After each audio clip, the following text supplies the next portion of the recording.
Anybody need an audio check? Nate, Hey, good morning. loud and clear. Great, thanks. Morning, Dave. Morning.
Good morning, everyone.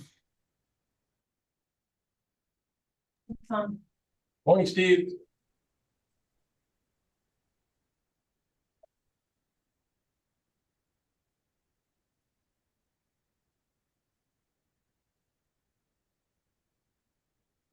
You want to give him a try? He is testifying, so.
Good morning, everyone. So we'll be beginning our day with our staff tasking agenda item, the last item to be addressed during our meeting. We will start, or I guess I'll hand off the mic to Diana Evans to start us off.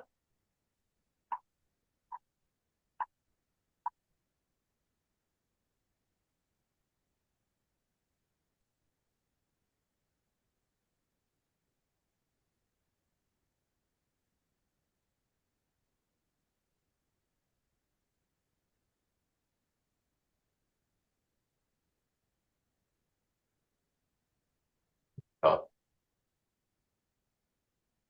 moment, please. Yep.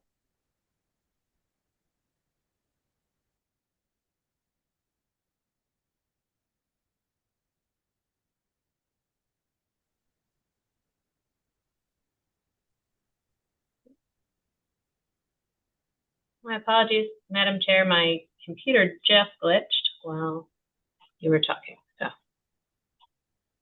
Can you hear me okay? Yes, good morning. Okay. All right, sorry about that. I won't touch anything again. Hopefully it'll stick. Share my screen.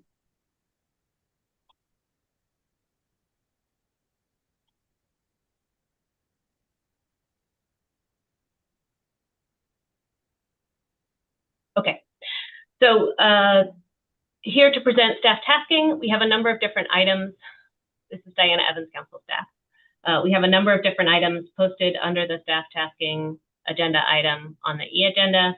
I'll be talking about information in the action memo, and we also have a revised kind of a during meeting version of the 3 meeting outlook that's also posted that I'll talk about a little bit.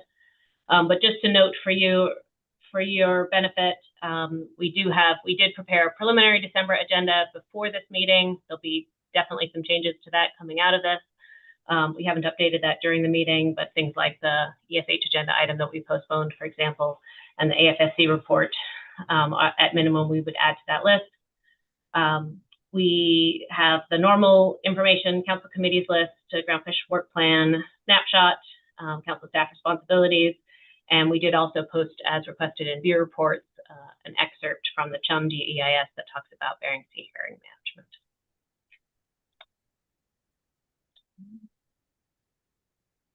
Okay, so talking about committees, you have a couple of actions that you might want to take during the staff tasking agenda item. We had a call for nominations for Ecosystem Committee, a reconstituted Ecosystem Committee membership. That call for nominations ended over the summer. So at this meeting, the chair may want to make appointments to that committee. And also referenced in the B1 Executive Director's Report, your Executive Finance Committee proposed or approved a draft terms of reference. And that, again, that's something that you might want to approve. The council as a whole might want to approve during this agenda item. Just a note, we do have a call for nominations open for AP members for 2026, and that call for nominations is open through October 31st, and that's an action for you at the December council meeting. Looking ahead to committee and plan team meetings that will happen between now and our next council meeting, you can see that there are 4 that we currently envision, 2 meetings for the Charter Halibut Management Committee, and then our crab plan team will have a 1-day virtual meeting in November to talk about Norton Sound red king crab specifications, as well as a few other items, and then the joint groundfish plan team meetings in November, as is part of our normal cycle. As always, we are trying to bring you the kind of the overall big picture agenda for these groups, so that the council has a chance to review that at the previous meeting when we have that opportunity. One item that we are highlighting in the staff tasking memo relates to the council's meeting cycle. We met with the Executive Finance Committee over the summer, and you heard about that during the B1 Executive Director's Report. One of the action items from that committee to staff was to look at our annual meeting cycle. We've made the switch now to 4 meetings a year, and so under our normal cycle, we would expect that to be April, June, October, and December. Understanding that in 2026, we're moving that April meeting forward to February to accommodate some other important timing for the council. But the June meeting especially is a very expensive one. And as we're talking about budget constraints and budget issues, it seemed advisable from the perspective of the Finance Committee to at least do some exploration as to whether or not, now that we have this 4 meeting year cycle, we should think about changing that, particularly for the first 2 meetings of the year. So we had done some exploration about that back in, I think, 2022, when we talked about a number of different council process changes and issues. So we'd explored that a little bit. We didn't act on that at that time, but we're intending to delve a little further into that exploration. We wanted to highlight that for the public and for you as well, that we'll be coming back in December to the Finance Committee with some more information about the potential for moving those meetings and what it would entail in terms of both cost savings and then conflicts with other meetings. But the potential target dates that we explored before, and I think which are still probably the most viable, would be, instead of having a June meeting, to move that meeting back to 2 weeks before the Memorial Day holiday. So mid-May, early to mid-May, or time period to schedule our regular meeting if we were to do that. And then working backwards from that to a March meeting, we run into some cost issues with, particularly if that meeting is occurring in Alaska, with spring break and flights being very, very expensive. So the target dates that we were looking for that would make the most sense would be that last week of February, beginning then and extending into March for the council. So that's what we're exploring. This slide is really just to socialize that concept. If you have any other input or thoughts or issues that we should investigate, we'll continue to explore that and then plan to bring that back for you, for the Finance Committee specifically, and then any recommendations from the Finance Committee to the Council in December.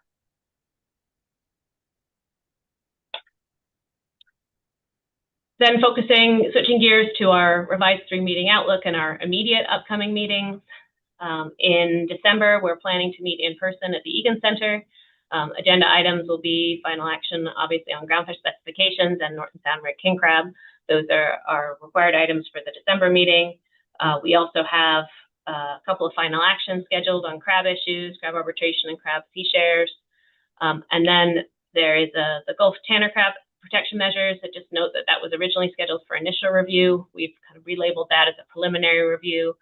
There are a couple of different aspects of bringing that for initial review in terms of the impact analysis that we are not able to do in time for December. We will, however, be able to bring back to you some information that might help you further refine your alternatives.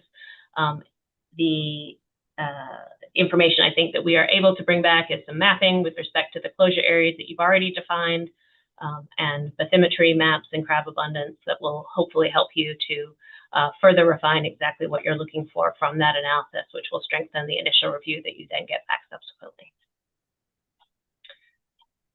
Looking ahead then to the next meeting, February 2026, we're also planning that to occur in person, again at the Egan Center.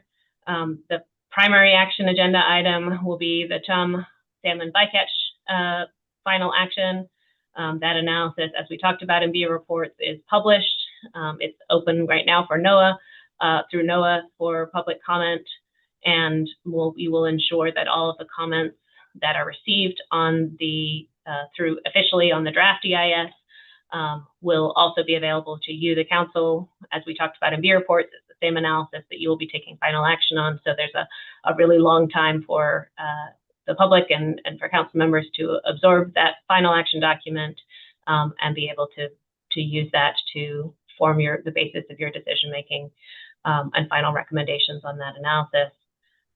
We will try to open the comment period, our council comment period, for that, soon after the December meeting, just again to provide the maximum opportunity given the holidays for people to submit their comments. But our council comment period will end as it usually does the Friday before the meetings start. There's a little space on that agenda because it is a regular meeting as opposed to a special meeting. For other council agenda items, you'll see from the 3-meeting outlook that's posted, we don't have anything else yet scheduled for that. We were awaiting this council conversation in October to decide what else should be added to that agenda for both the council and Council and AP and the SSC. The SSC will not be taking up chum salmon because it's final action and they've already provided you their comments on the analysis and the methodology and the science supporting that analysis. As I mentioned, we're not having an April meeting, and so the meeting after that will be our June 2026 meeting, which is currently planned in person to occur in Vancouver, Washington, which is just outside Portland.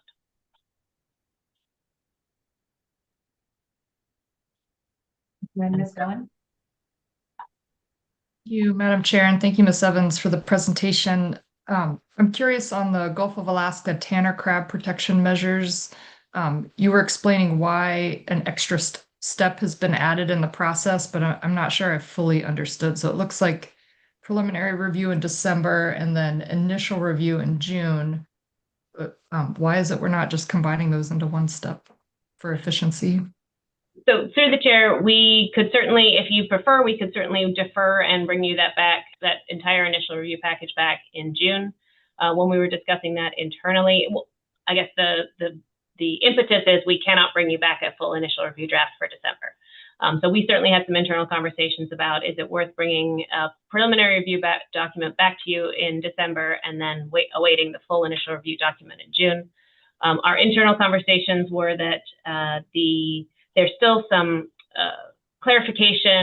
additional clarification that is probably needed with respect to alternatives that are defined for that analysis, particularly alternative 3, and bringing back some additional information could help the council in further refining those alternatives just with the information that we do have available that doesn't include the impact analysis, the habitat or the fishery effects impact analysis, but just looks at crab abundance and the symmetry and helps to define the particular areas of interest that the council might find these protection measures to be most effective for. If it's the council's will to not take that step and just defer to June, that's certainly something that we will take on board. But I guess I just want to be clear that we cannot get you the full initial review analysis for December. So it's up to you whether you want to have that interim step or if you think that interim step is useful. Thank you. Follow-up, Madam Chair? Yes, Ms. Gordon. Yeah, I'm just trying to think through, well, efficiency for staff and workload, but also for the public that attends these meetings. It's expensive and time consuming.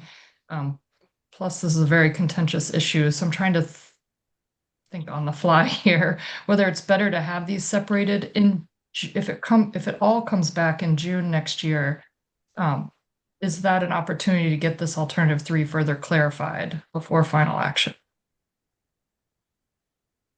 So through the chair, it depends a little bit, Ms. Goen, it depends a little bit what types of requests you make at that initial review. If we were to wait until June, if the council comes up with more detail, as far as I understand it, and I don't know if Dr. Stram is online and she might be able to speak to this more in more detail, but the alternative 3 as it's currently written does not give staff much scope to analyze anything specific. So you could wait until next June, and depending on how you define that alternative 3 and whether you kept it in the analysis, it may or may not be able to be fully analyzed and go straight to final action. That's always a difficult thing to predict because it depends how many changes you make and what type of public review you want to have of the analysis that supports any changes to the alternatives that you would make. But as I understand it right now, the current alternative 3 would not be something that staff would be able to give you a full impact analysis of as part of initial review. Very helpful. Thanks. Thanks, Ms. Kimball. Thanks. I have a question on that as well then, through the chair. Then would the plan be, if a preliminary review was scheduled, to bring back enough information for the council to make decisions on alternative 3? Or is it just bringing it back to saying alternative 3 needs to be further fleshed out? Like, through the chair, Ms. Kimball, I believe Dr. Stram is available, and I'm going to phone a friend, and she's the lead on this analysis, and she might be able to provide a little bit more in-depth response. Good morning, Chair, Ms. Kimball. Right now, the way the council defined alternative 3, we were specifically told that we would not be analyzing it because we didn't have enough specificity. So what we would be bringing back to you is a list of those closures. Alternative 3, again, is evaluating the existing additional closures, the Marmot Bay, all the type 1, 2, and 3 closures, to look at whether or not the council is interested in modifying those or removing them. So the information we'd be bringing back on that would be what information is available to evaluate the efficacy of those, what the purpose and need of putting those closures into place in the first place was. We have some tables already on the Tanner crab that is available in those areas, as well as red king crab that's in those areas, and some information on relative groundfish in state waters that's available within those areas. And then to the extent possible, we would be hoping to look for some help from ADF&G staff for suggestions for each closure for whether modification or removal. So that's the information on alternative 3 we would be bringing back. That's the information we'd be bringing back, whether it was at initial review or in a preliminary in December. Thank you. Thank you, Ms. Baker. Thank you, Madam Chair. And along the same lines of Ms. Goins' questions, I'm just wondering, for the preliminary review, if we did have it in December, I'm assuming that under our normal process, the SSC would not take it up, would not review a preliminary draft, even if they did have time on their December agenda, and that instead our SSC review would be planned for the initial review in June if we proceed as is currently on the schedule. Do I have that correct? Madam Chair, through the chair, Ms. Baker, that's correct. Thank you.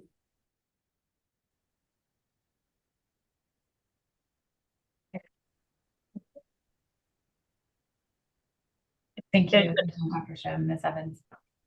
Okay, if there's no other questions on Gulf Tanners, this is just obviously more clear if you download the version directly posted to the agenda. But I think that this just shows the actions that mostly I've talked about for December, that we're moving the AFSC report back onto the December agenda as a normal report. And we should be able to take final action on crab sea shares based on your action at this meeting. We added an update on the SSPT that was initiated under C6. We haven't updated this to include any of the items that you took up yesterday afternoon. So we'll do that after this meeting. And I don't think I have anything else to share on this unless anybody has any specific questions on the 3-meeting outlook. Otherwise, just a final slide here. Can't let the moment go without a little bit of an opportunity to say goodbye. I know your intention is to say goodbye to David, to Mr. Witherall in December, but it's a momentous time for us on council staff that Mr. Witherall is retiring, and we certainly wish him all the best going forward. It's also an opportunity anytime one of our long-term staff leave, someone who's been here 33 years, we have to go through our photo archives and see some of the photos from when they first started. And so the 3 pictures on the right, you can see are ones when David was a little bit younger than today, participating. On the top, there's pictures catching halibut with Gail Van Dixon and Daryl Brannon. The middle picture there on the right-hand side is actually from the 20th commemoration of the passing of the Magnuson-Stevens Act. David has been around for 3 different decadal commemorations of the Magnuson-Stevens Act, so we'll have to have him at least come back and commemorate the 50th with us, and then he'll have almost the whole set. And then the bottom right is one of the earliest staff pictures that I could find, at least, which is 1995, and you can see several cast of characters that you know. In the back row, there's John McCracken on the left, Jane DeCosimo, Daryl Brannon, David, Chris Oliver, and Marcus Hartley, as well as Clarence and Helen and Gail Van Dixon. And I don't even know the person on the bottom left. So, but for those of you who know those, it's a fun trip down memory lane. We'll try to get out more good pictures for the December, for you to see in December. But just from a personal note, David has been my mentor for the last 20 years in this job, and I and all staff will miss him very much. I wish him all the best in retirement for he and his family. That's all I have, Madam Chair. Thank you, Ms. Evans. Thank you for sharing the slide. And we look forward to seeing more pictures in December, and would also extend our immense appreciation to Mr. Witherall for all that he does for this process. We will miss you.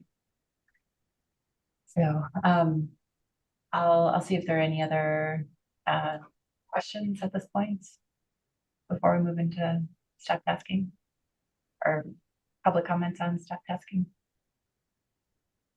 Mr. Williams.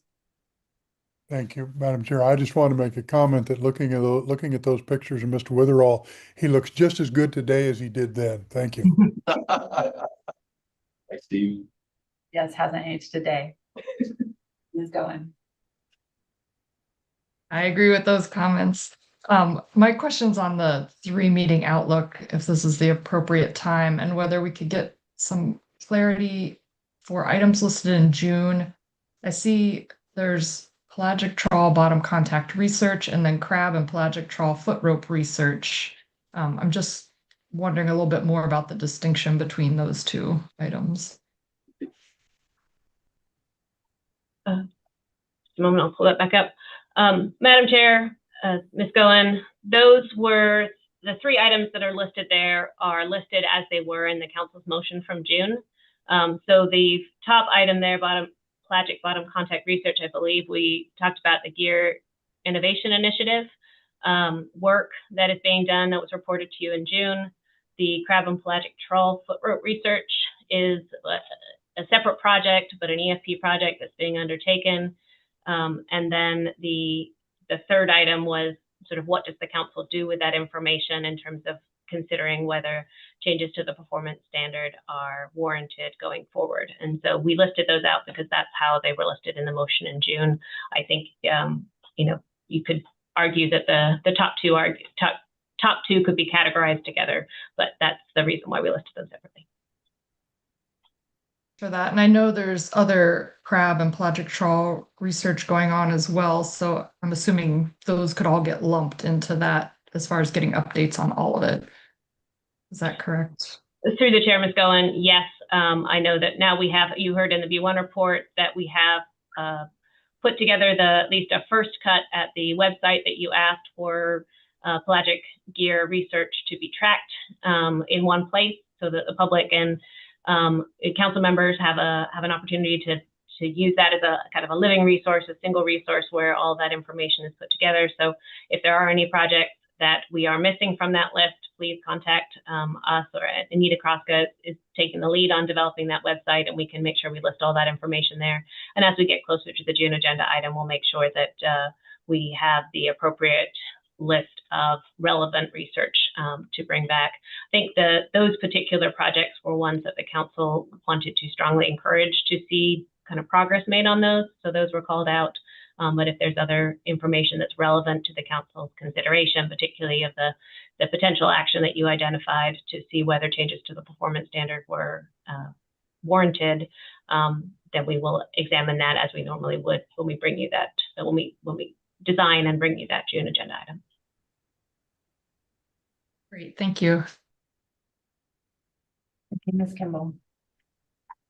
Thank you. I don't know if you can answer this, Ms. Evans, but my question is on our primary agenda item in December with specifications, and we know we heard that there would be a varying response from the Science Center on their ability to complete stock assessments that are planned, depending on how long the government shutdown lasts. And I think we're already into that second tier being into a shutdown that's lasts at least 6 to 10 days.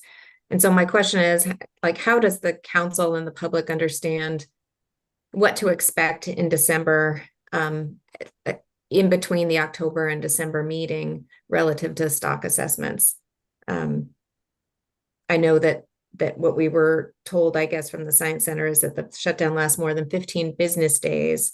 That will severely impact the ability of assessment authors to produce those assessments and go through the review process. And that's not all that long from now. Do you have any insight on that, or is that not possible to answer right now? Through the chair, Ms. Kimball, I don't think that we have an answer yet.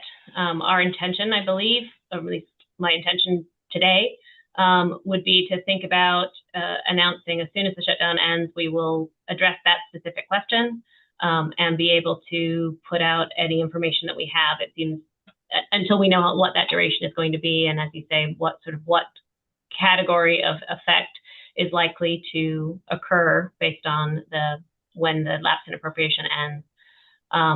But we would put out a spotlight, put out some information, certainly announce on the plan team agenda what the effects will be for the December meeting for the groundfish specifications item. But I don't think we can answer that until we have a better sense of where exactly we land and how many days of work are remaining between the time that government workers are back and able to resume that work and the meeting.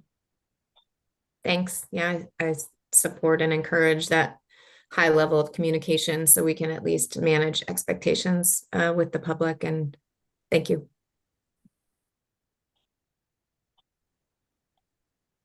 Thank you. Any other questions?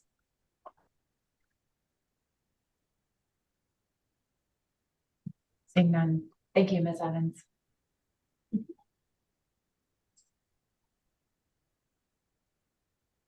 Brings us into public testimony. Looks like we have 14 people signed up. We're going to go slightly out of order due to a time conflict here. We'll take up Linda Benkin and Stephen Rhodes first, followed by Adam Boakman. Thank you, Madam Chair, and thanks so much for accommodating us a little bit early.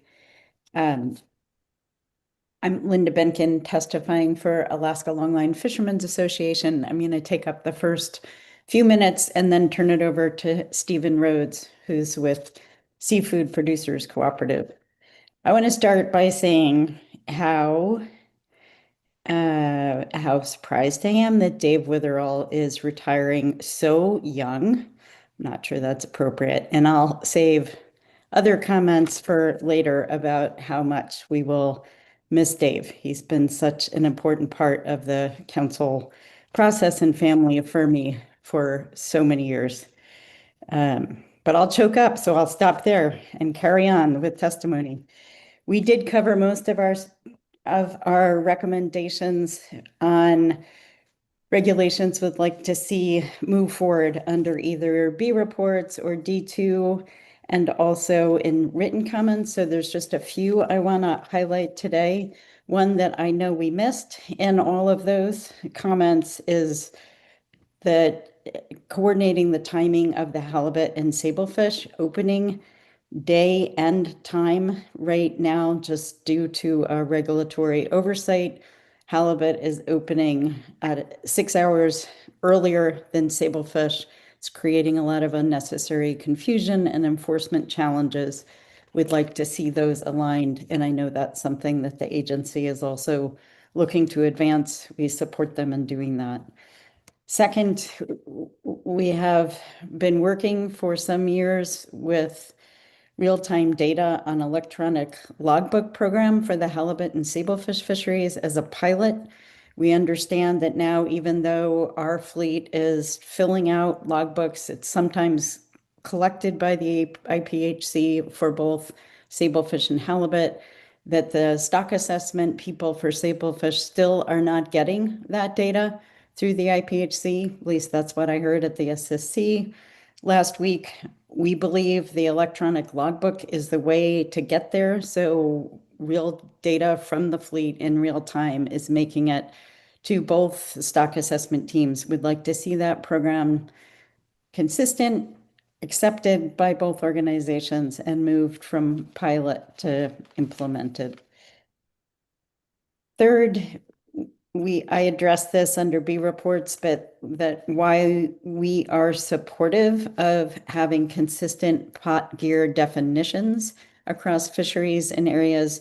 We do not support having consistent pot limits in numbers of pots across all areas. There are really significant geographic and socioeconomic differences between the fleets fishing farther to the west and southeast, to a lesser extent, also West Yakutat, and we believe the limits are different for a reason, and would like to see them stay different.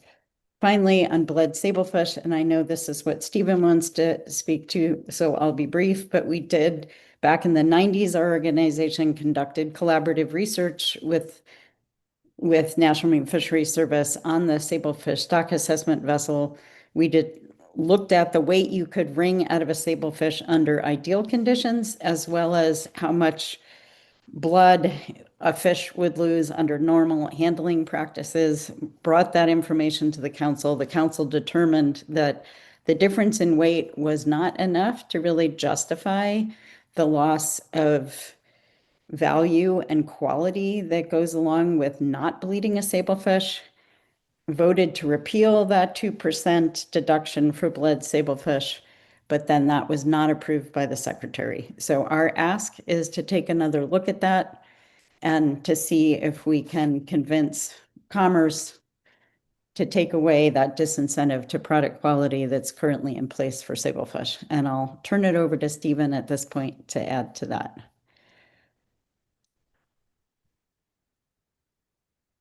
Hoping Stephen is there. Thank you. I think Stephen, can you try to unmute yourself? He dropped off. Oh, it looks like he dropped off. I can stop. Just stand down for one moment and see if we can get him on.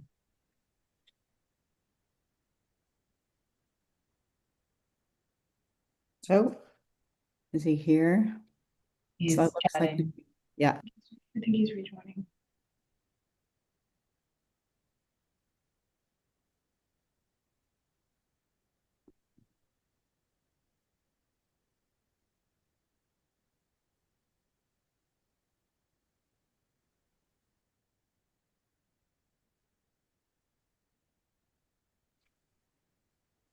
Stephen, can you raise your hand if you're online?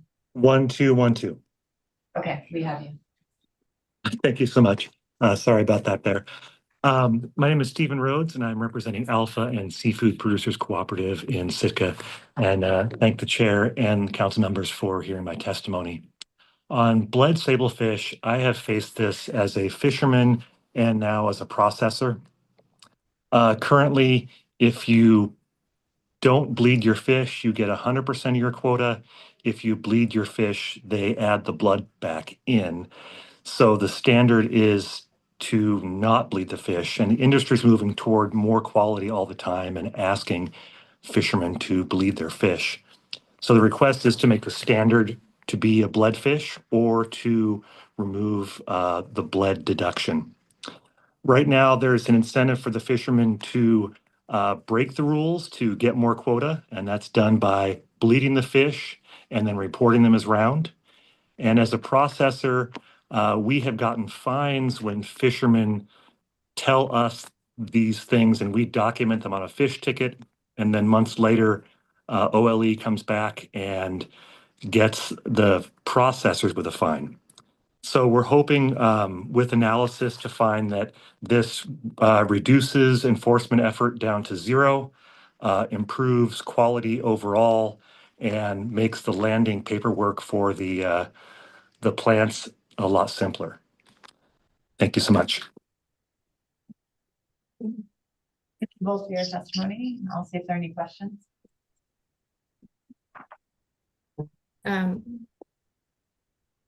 Yes, Ms. Kimball. Thank you. I was trying to raise my hand. Thank you. Thank you both for your testimony. I guess I wanted to understand, since you were citing the history for this action, the reasoning for why the secretary didn't approve.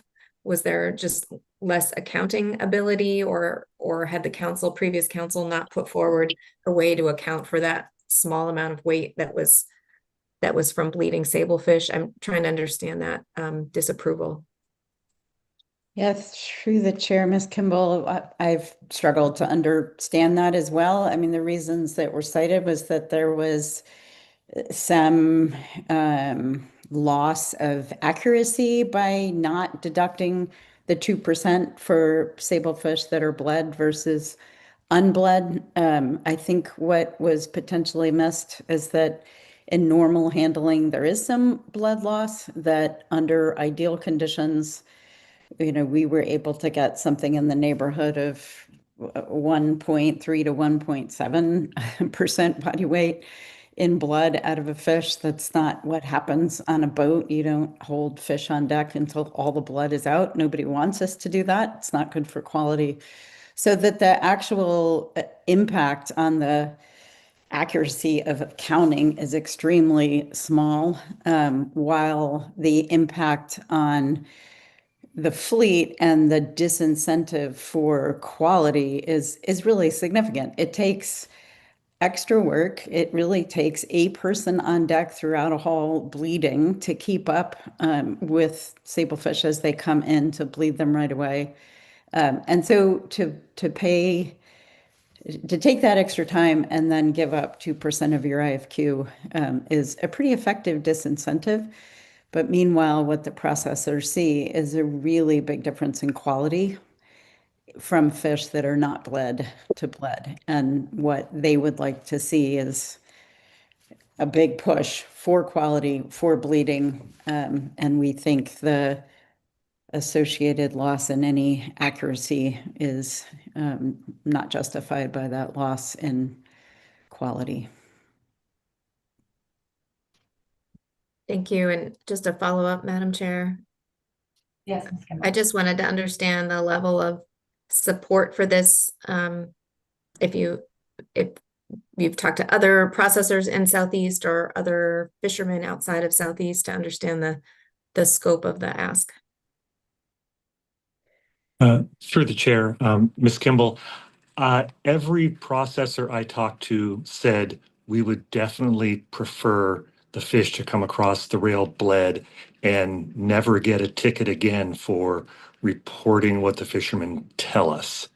The quality is definitely there. And from the fishermen I've talked to, they have a hard time even understanding the rules about bled and deductions at the dock. But if they are out of possibility of getting a ticket, they generally support it as well. Thank you. Thank you. Mr. Moore. Yeah, thank you, Madam Chairman. Ms. Bankin, you referenced in your public testimony clarification on pot definition. Can you enlighten me a little bit relative to maybe the inconsistencies relative to one area to the other, just to educate me a little bit? Thank you. Yeah, thank you through the chair, Mr. Mueller. So right now, there are some different regulations about size of pot openings and how gear is marked.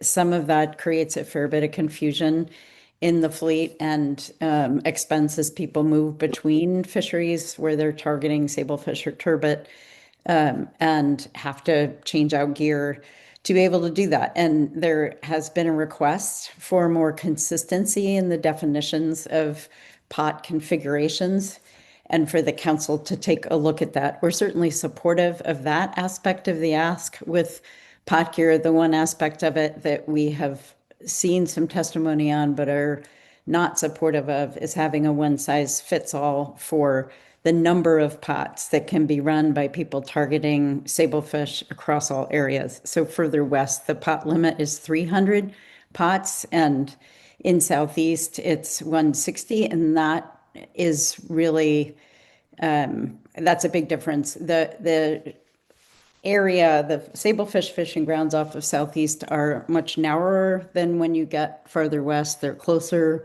to the shore. They're much more accessible to a small boat fleet.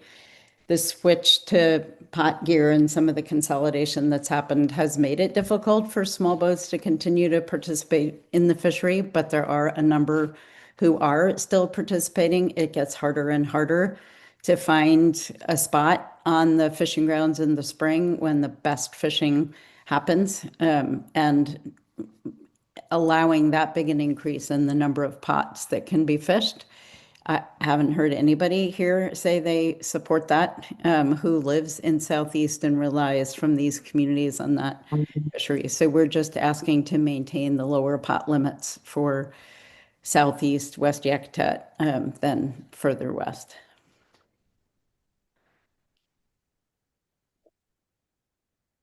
Thank you. Any further questions?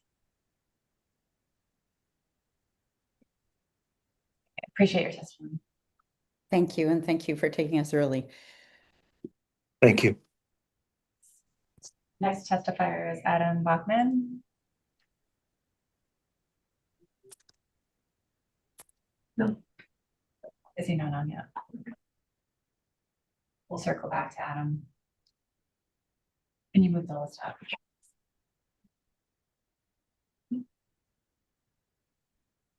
So Frank McFarland, followed by Brett Bearhusen. Frank. So Frank isn't on yet. We'll circle back to him. Brett Bearhusen, followed by Donald Stiles. Yeah, good morning. Can you hear me? Yes, good morning.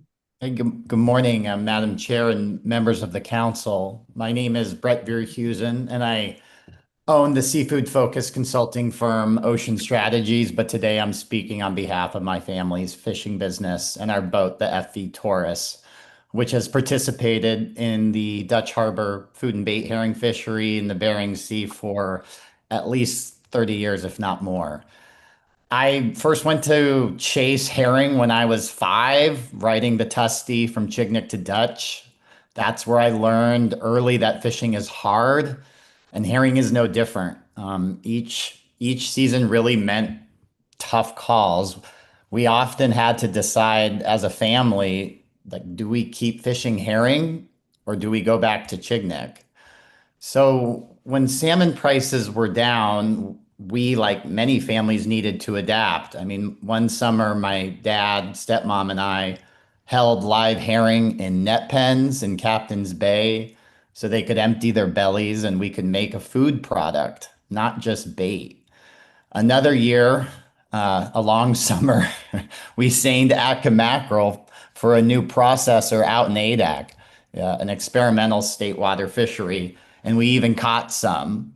These efforts show how fishermen innovate to stay working and why we should be cautious with changes that limit the herring fleet's ability or any fleet's ability to adapt or develop new markets.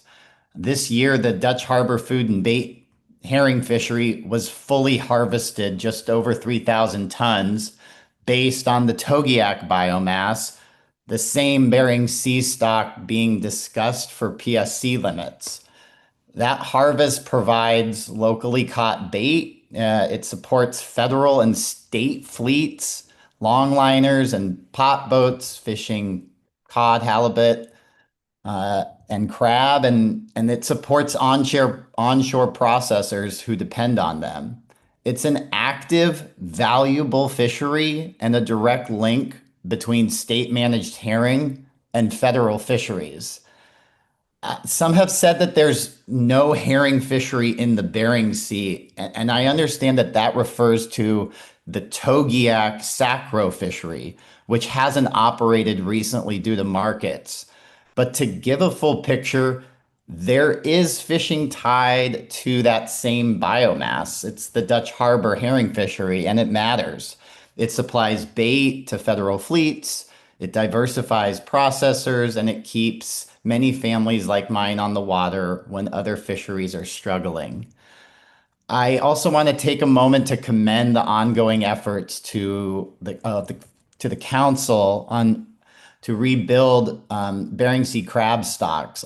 I know those have been difficult, sometimes unpopular decisions, but they are beginning to show real progress. And right now, as crab slowly rebuilds, the Dutch Harbor bait fishery is providing critical local bait that those fleets rely on. I'm also hearing that the Dutch Harbor bait fishery is also supplying bait across the state and being shipped to Southeast. I'm not taking a position on PSC limits, but I'm asking that the council deliberate and coordinate with the state and all herring stakeholders to ensure any analysis looks how the federal PSC limits interact with the Bering Sea biomass. Thank you for the opportunity to testify. Thank you for your testimony, Mr. Bearhusen. I'll see if there are any questions. Ms. Kimball? Thank you. Thank you for your testimony, Mr. Verhusen. And I just wanted to get clarification on when the Dutch Harbor bait fishery occurs. And then if you could repeat, because I think you said it, kind of what percentage of the biomass is allocated or allowed in that fishery? Yeah, thanks, Ms. Kimball, through the chair. I believe that, well, to answer your first question, the herring fishery occurs in late June. When it ends is like based on when the herring are caught.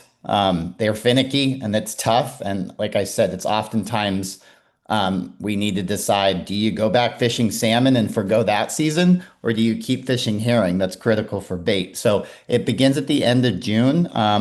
And I believe that the Dutch Harbor Food and Bait herring fishery, which is based off of the allowable catch in Togiak, is 7% of the Togiak directed harvest allocation. Thank you. Thank you, and Ms. Baker. Thank you, Madam Chair, and thank you, Mr. Verheusen, for your testimony.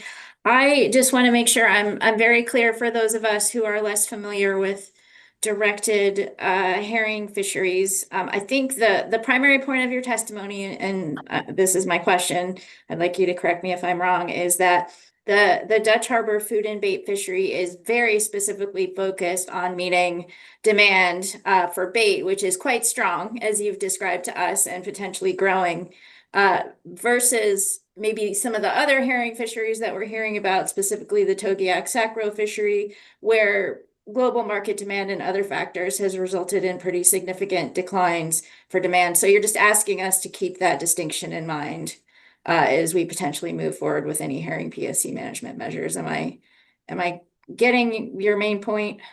Yeah, Ms. Baker, through the chair, simply put, yes. The Dutch Harbor herring fishery is the allocation is based off of the same Bering Sea, herring biomass. And so when I was reading comments that there was no directed herring fishery occurring off that biomass, it alerted me to want to testify today that there is a directed fishery based on that biomass happening, and it's very much important to many families and many of the fishermen who depend on it as bait. And I also want to say that just because there isn't a market right now doesn't mean that there can't be a market for that Togiak fishery or the Bering Sea biomass. There has been many opportunities, many innovations from the state to utilize that resource, both commercially and for subsistence. And I think being really deliberate and taking the time to unleash our competitiveness would really, I think that would do us a lot of good. Thank you. Thank you. I'm not seeing any other questions. Thank you for your testimony. Okay, Donald Stiles will be next, followed by Simon Kneen and Wes Jones.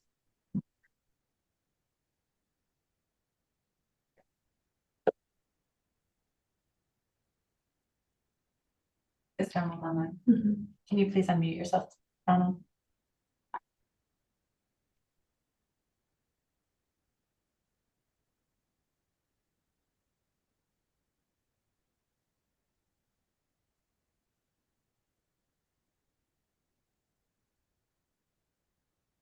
We're still not hearing you, Mr. Stiles.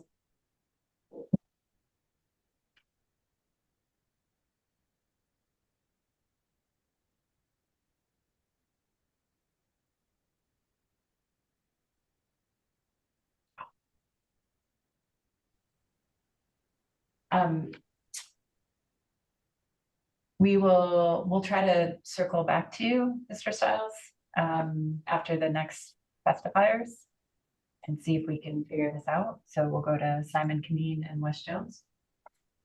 Good morning, Madam Chair. Can you hear us? Yes, good morning. Wes, are you there? Yeah, good morning. Can you hear me? Great. Yes, good morning. Thank you. Well, good morning, Madam Chair and members of the council. I'm Simon Kneen, Vice President and Chief Business Officer with NSCDC. Good morning, Madam Chair and council members. I'm Wes Jones, NSCDC's quota manager. We are here today to testify on behalf of Norton Sound Economic Development Corporation, one of 6 CDQ groups representing 15 communities in the Norton Sound and Bering Strait region. Our testimony today is focused again on participation in the Norton Sound Red King Crab Fishery, which is jointly managed by the council and the state of Alaska. We testified on this particular issue during your June meeting and now have another season of fishing in the books. This fishery was first opened in the late 1970s, but has been under the current management system since 2000. The fishery is managed under a license limitation program with 62 LLPs issued and listed in CFEC database.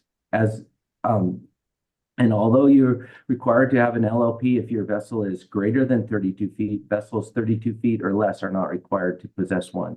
To qualify for an LLP during the qualifying years, a fisherman need only deliver one crab. And a brief look at the list of LLPs shows numerous instances of individual vessels being used to create multiple LLPs. Although there are 62 LLPs in existence, only 36 vessels were used to create them.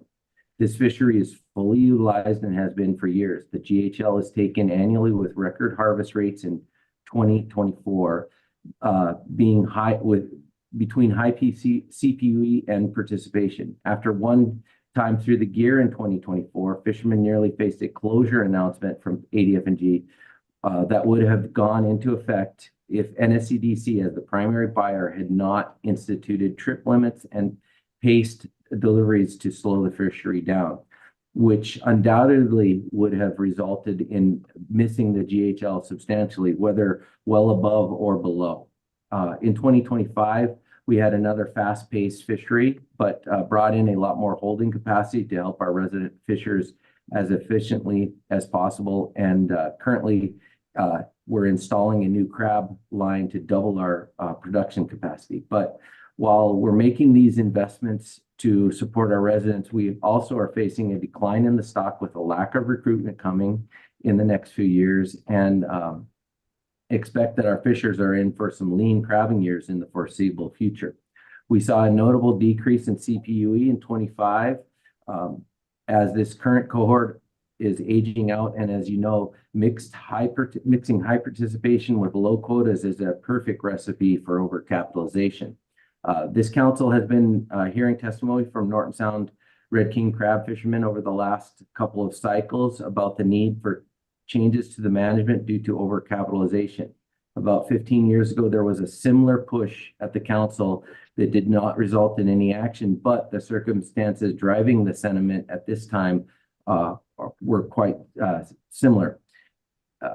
I'll turn it over to Simon to address our request. Thank you.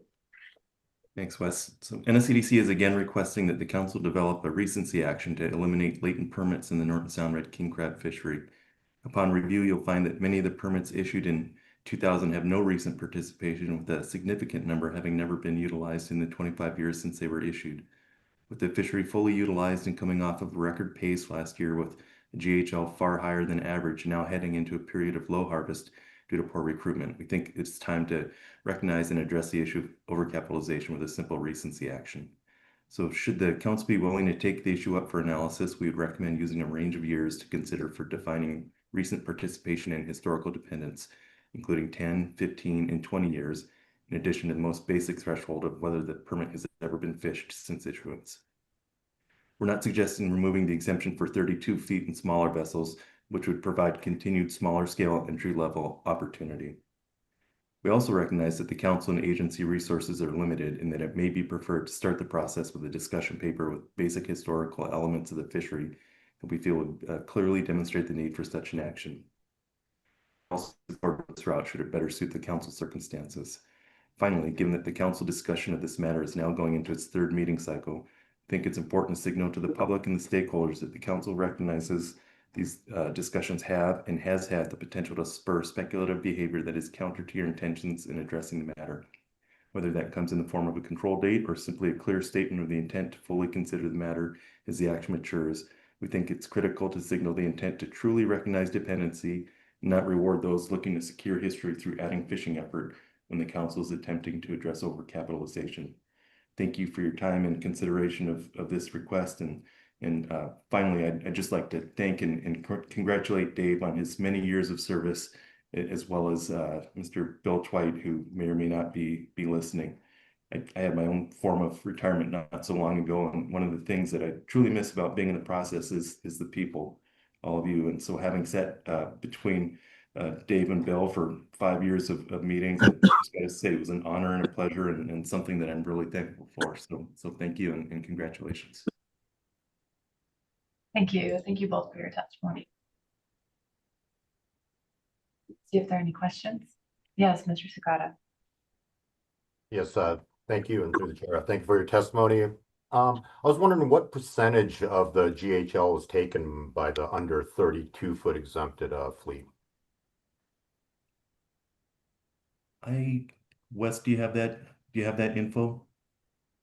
I don't have I don't have that right off. I think that's something that can be got.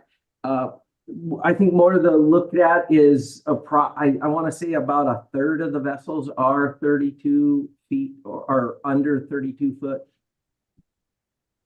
Okay, thank you. And actually most of the vessels are then the vast majority of vessels are right at the 32-foot line, but then the ones that are under and not using an LLP, I think is roughly a third, but I might be wrong there. Thank you. Right, and they would be fishing potentially with smaller gear or at a bit of a slower pace, so maybe less than the percentage of vessels that are participating, be less of the GHL than that percentage. Thank you. Something a discussion paper would help suss out.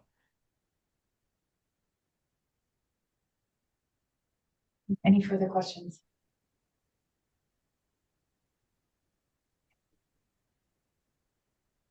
Thank you. Seeing none, thank you. We'll go to try to get Donald Stiles back on here.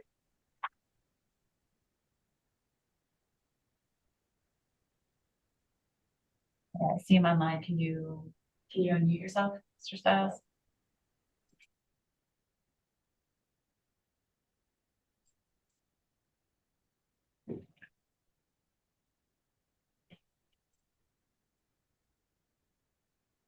I think he dropped off. Okay.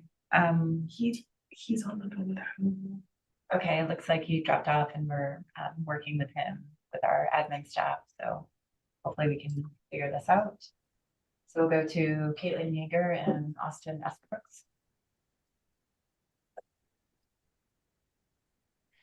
Good morning, Madam Chair, members of the council. For the record, my name is Caitlin Yeager, and with me online is Austin Estabrook.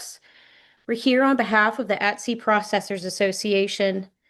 Briefly, the 1% herring PSC trigger and decades-old herring savings areas were designed to complement a directed fishery that has not seen recent participation. Current data shows that these closures are ineffective. Only about 30% of the herring bycatch from 2008 to 2023 occurred in times and areas where closures would have been applied, and now they force the fleet into trade-offs that increase chum salmon bycatch. In 2025, 8 out of the 12 rolling chum hotspot closures occurred outside herring savings areas, illustrating the misalignment between herring rules and salmon conservation. We support option 4 in the chum DEIS as a partial fix, but unless the 1% PSC trigger itself is revisited, new salmon measures will simply compound our constraints. As such, we request a focused staff tasking to reevaluate the biological basis for the 1% trigger, given the current abundance and lack of directed fishery, and 2, quantify the cross-species trade-offs, for instance, salmon bycatch, fuel, and access to fishing grounds. This is a targeted, EO-consistent evaluation that preserves accountability while restoring operational flexibility. And I'd like to thank you for the opportunity to provide comment with you here today, and happy to answer any questions that you might have. Thank you for your testimony. Any questions?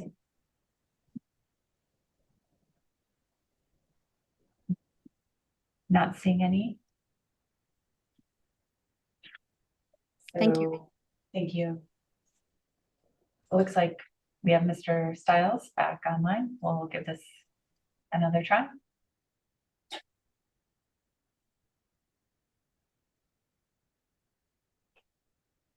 Mr. Stiles? Yes, thank you, Madam Chair and members of the council. And also thank you to the staff that provided me assistance to get online. I am Donald Stiles from Nome. Over the past several meetings, I and others have raised concerns about the overcapitalization of the Norton Sound Red King crab fishery. Before any of you were appointed to this council and before the CDQ program, a former council member once told us that being from Norton Sound meant we didn't know anything. But we do know this fishery.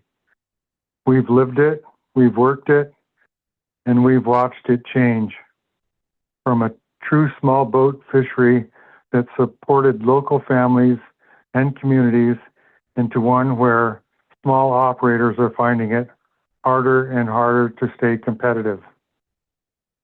Now we're being told that because our fishery is small, it doesn't warrant a change. What that tells us is that Norton Sound continues to be seen as insignificant. I want to be clear. This fishery matters. It matters to our people, to our communities, and to the economy that depends on it.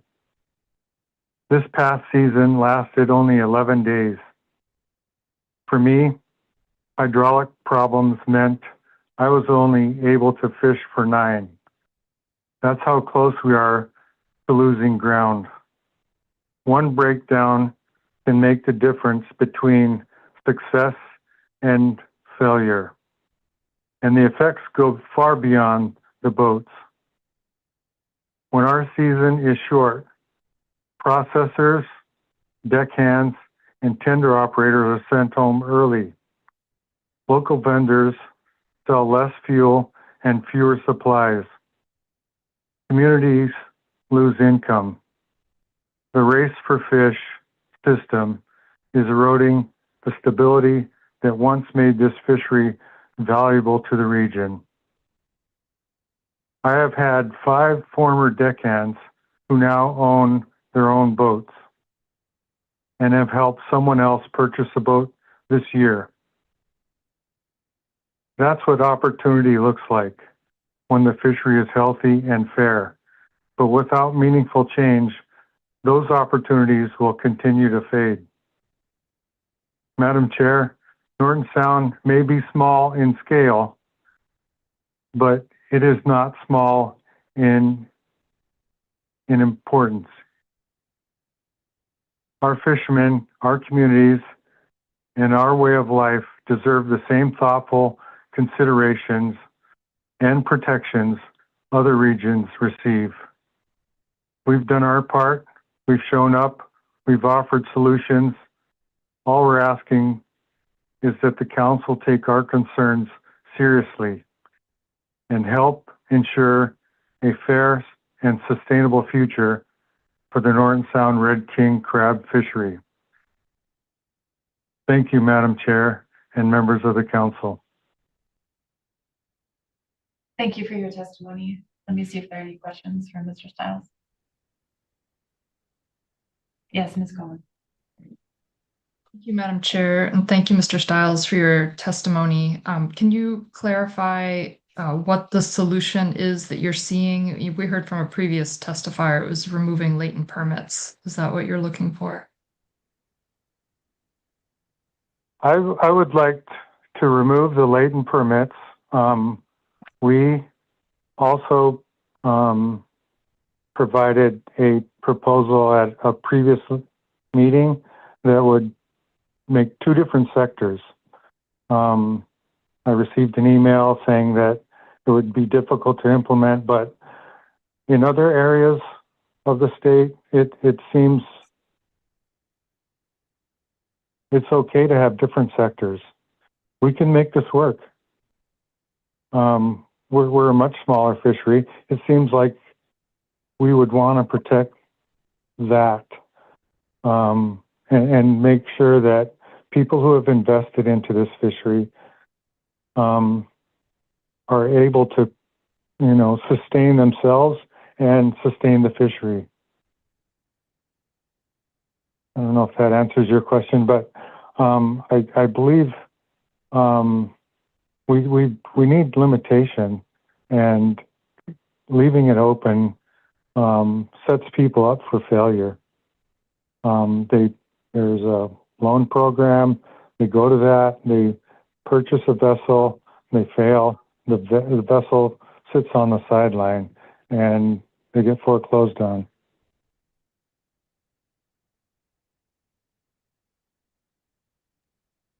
Thanks for that. Any further questions? Thank you for your testimony, Mr. Staff. Thank you. So next we'll go to Megan Williams and Nick Basic, followed by Andrea Kakala and Susie Sikorsky. Good morning. Can I do a quick sound check? Yes, good morning. Okay. Do we have Nick on? Yep, I'm here. Wow. Okay. We're winning already. So my name is Megan Williams. I am a fisheries scientist with Ocean Conservancy, and I'm here with Nick Jasek. I'd like to start by acknowledging Dave Witherall and congratulate him on his retirement.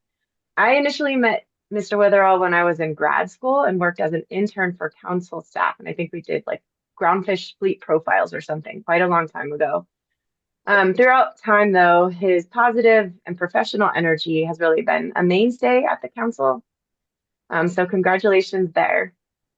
Jumping into our testimony, today we will talk about a few different items, but I'd like to frame them all in the context of sustainable fishery management, making sure we do not go backwards in the Alaska region, especially when it comes to bycatch.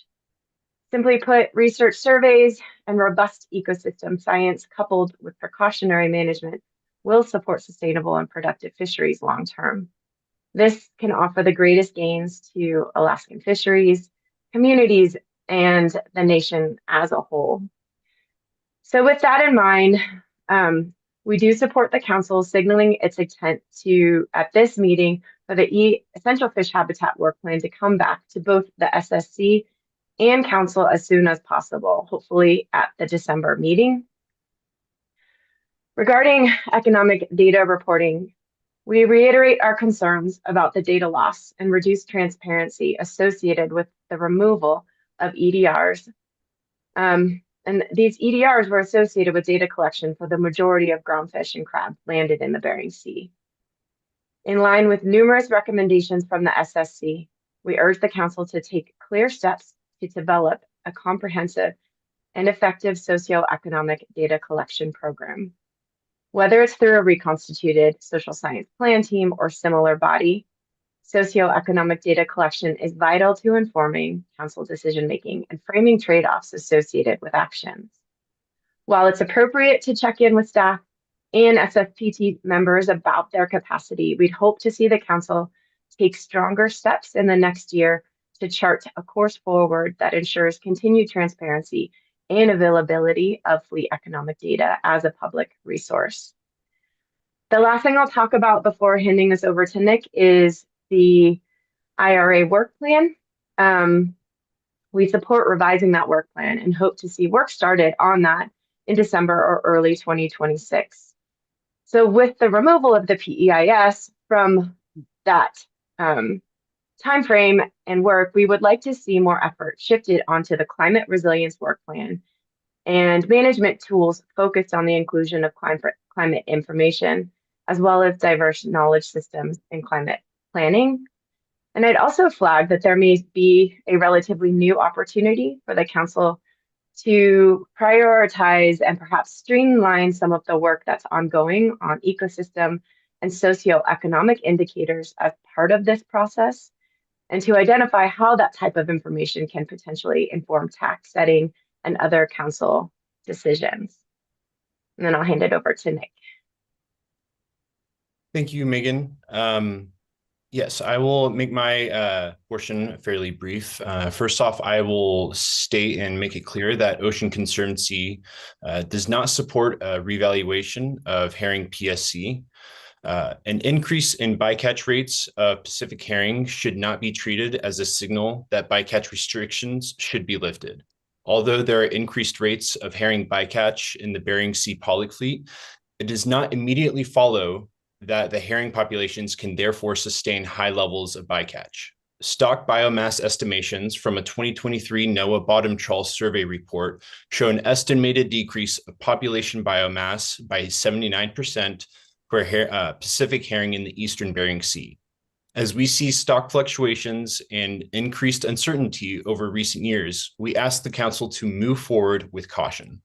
In the context of a dynamic and less predictable ecosystem, herring provides essential forage for higher trophic level species, including groundfish, birds, and marine mammals in the Eastern Bering Sea. Contrary to claims of increased herring abundance in the Bering Sea, the 2024 estimation of the Togiak region herring stock was significantly lower than the 2023 high value. And the 2024 ecosystem status report shows that the density of pelagic forage fish declined below the long-term average in 2024, suggesting potential unfavorable conditions for other forage fish species. As well, I would like to mention that previous testimony and BRE reports citing a 2021 AFN report stating that herring is not a significant source of subsistence for tribes and communities in the region. To receive a clear answer on this, I would urge that there must be proper and formal engagement and consultation with regional tribes regarding the dependence of this species or any other species as a significant subsistence resource. The Council or NOAA should not be relaxing standards of formal engagement through reports similar to those as the AFN report. To conclude, we urge the Council to prioritize these actions and processes that advance EBFM and climate resilience, such as moving forward with the EFH review as soon as possible, developing a robust economic data reporting program, reconstituting the ecosystem committee, and advancing climate resilience work plan, and immediately retaining and strengthening bycatch protections in the North Pacific. And that is all we have. Thank you. Thank you for your testimony. Any questions? Ms. Baker. Thank you, Madam Chair, and thank you for your testimony. And Mr. Jasek, you packed a lot in there. I wondered if you could, I just wasn't writing quickly enough, go through kind of your point about likely conditions for forage fish in whatever source you were citing. I just really missed that point. I was wondering if you could please repeat it. Yes, thank you, Ms. Baker, through the chair. So the sources that we're citing was specifically the 2023 NOAA bottom trawl survey report, and as well the 2024 ecosystem status report as well. And mostly what I'm trying to express with this information is understanding the importance of the stock fluctuations and uncertainty that have been going on within recent years. And that being able that although stocks have been may fluctuate and decline or increase, that it becomes unpredictable and uncertain, and in going forward with reducing limitations or restrictions could result in more declines and things like that going forward. Thank you. I appreciate that. Kimball. Thank you. Thank you for your testimony. I guess just one of the points I wanted to think about is the biomass estimates for herring that you referenced. It looks different from I guess what I'm seeing, a doubling, more than doubling of the herring biomass from 2020 to 2023, and then a lack of an aerial survey in 2024. So I guess I'm trying to understand where you might be getting the information that suggests there's actually lower biomass in 2024 and 2025. Yes, thank you, Ms. Kimball, through the chair. So the title of the report that I received of the bottom trawl surveys was the Northern Bering Sea Groundfish and Crab Trawl Survey Highlights. of that was published in 2023 and were of 2022 surveys. Mostly what is being shown here is, although that there have been increases that stating that that this does not exceed what the long-term mean has been. At least that's what I had gathered from that. And yeah, I would also like to offer it over to Megan if she has anything else to say too. Sure. Through the chair, I think, the point, so in testimony, we wanted to bring in a couple different sources of information. So appreciating that the trends in Northern Bering Sea and Southern Bering Sea are different. And Togiak in particular has had a number of large year classes. So, so that it's clear, we understand that region, Southeast Bering Sea, has shown some increases. And what we wanted to flag in particular is, number one, that yes, there was no survey in 2024, but it was predicted to have declined. So they're showing that, we're seeing what is probably this natural fluctuation. The other one that I wanted to draw attention to was the ecosystem status report and sort of condition metrics of pelagic forage fish showing declines as well. So that's also relating, again, specifically, both of those relate to the Southeast Bering Sea.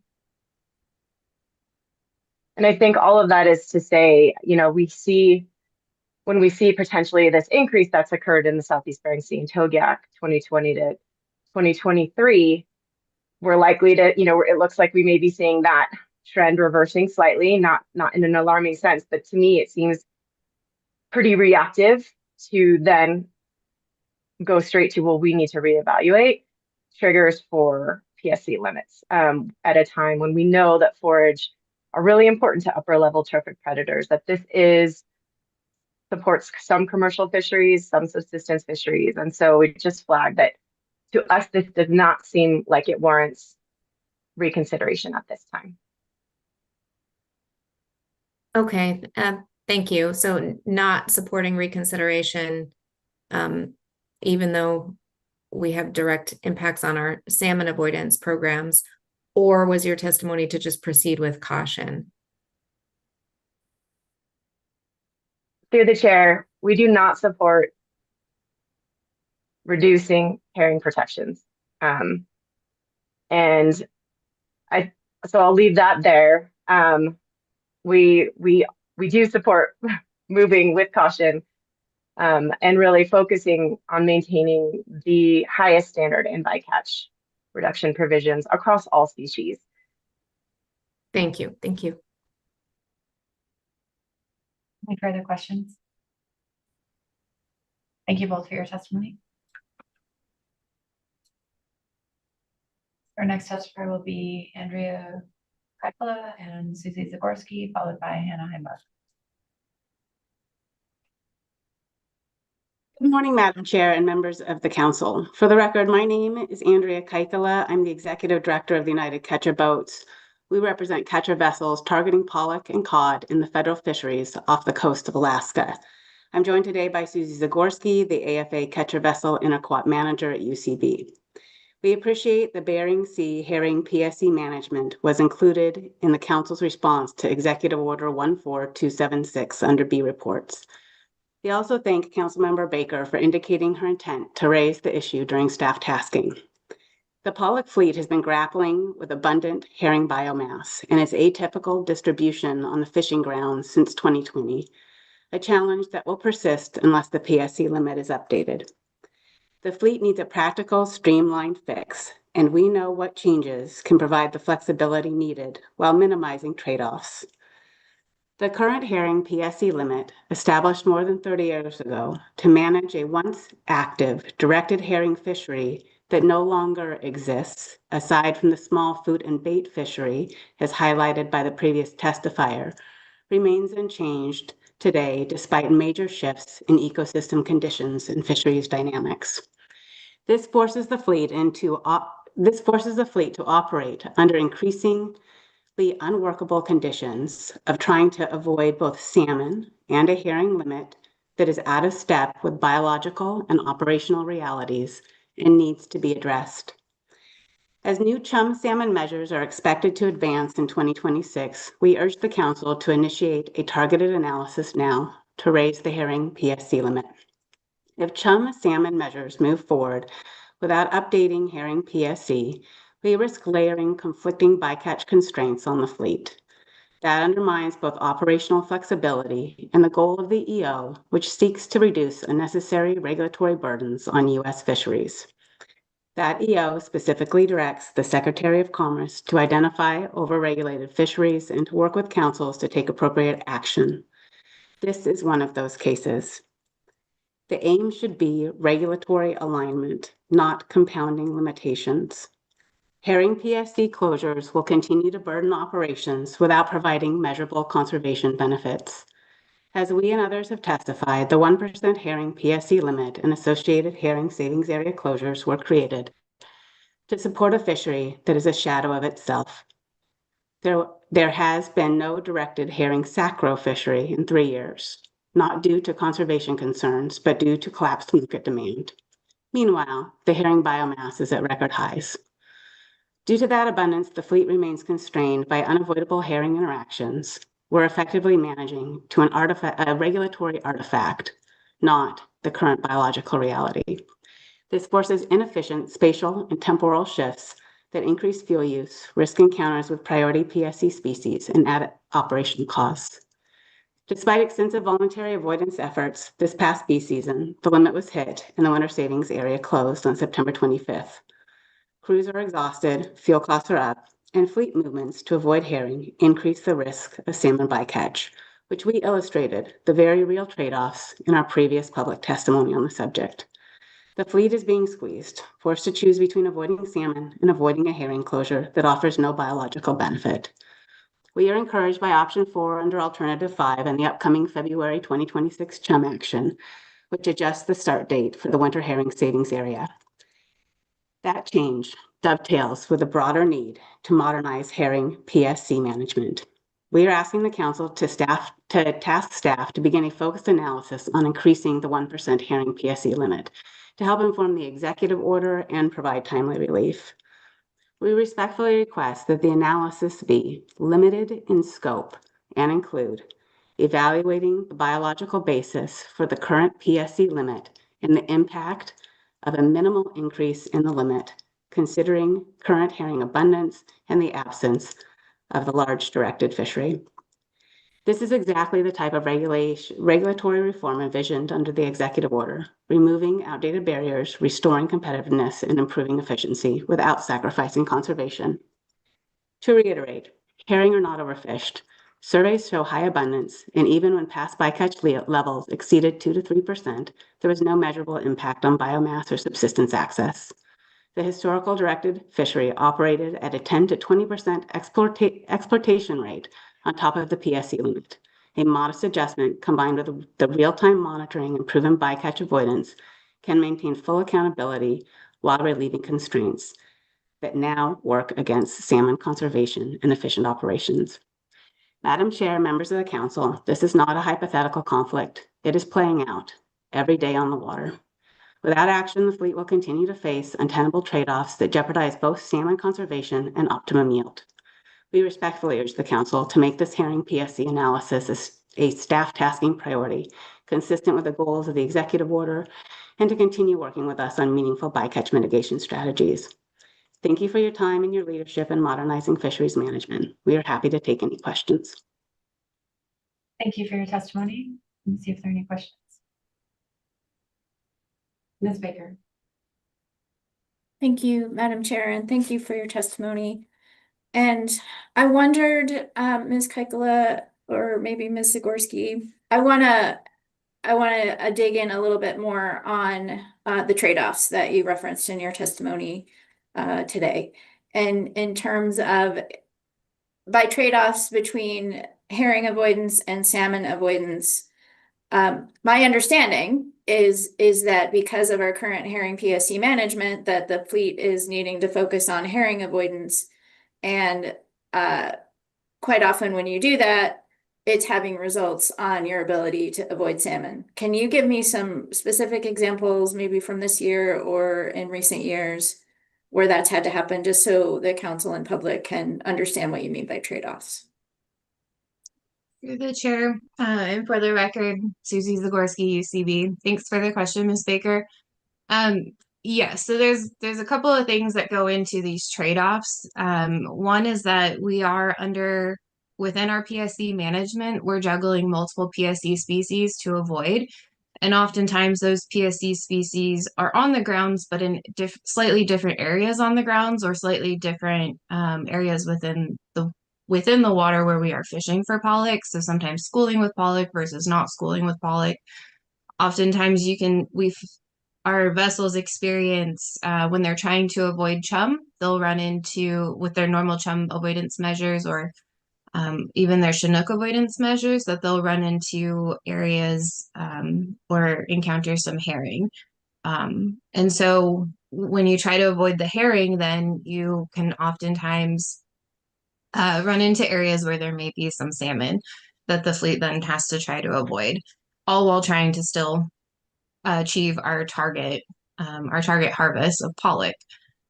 One of the other constraints that we experience is that the herring, and the reason why we're trying to avoid the herring limit, besides mitigating PSC in our bycatch, is that the herring savings areas are closed at different times throughout the year based on when that herring PSC limit is reached. The issue is that the winter herring savings area specifically is a really important chum and salmon and Chinook avoidance area for the larger vessels, including the CPs, the motherships, and sometimes our large CVs if they can make it out that far in the late stormy fall season. So in our attempts to avoid herring, we're often not just thinking about our own sector fleet, but we're thinking about the entire AFA fishery, since we are adhering to an AFA overall fishery limit, which is less than that 1% trawl limit because it's allocated down to all the trawl sectors. So in the last 5 years, we've had 3 years where we've seen very specific trade-offs with salmon of bycatch and PSC when we've been trying to avoid herring. So in 2020, that was a year in which we abnormally saw and encountered herring in high abundance in the A season, so which then persisted into the B season.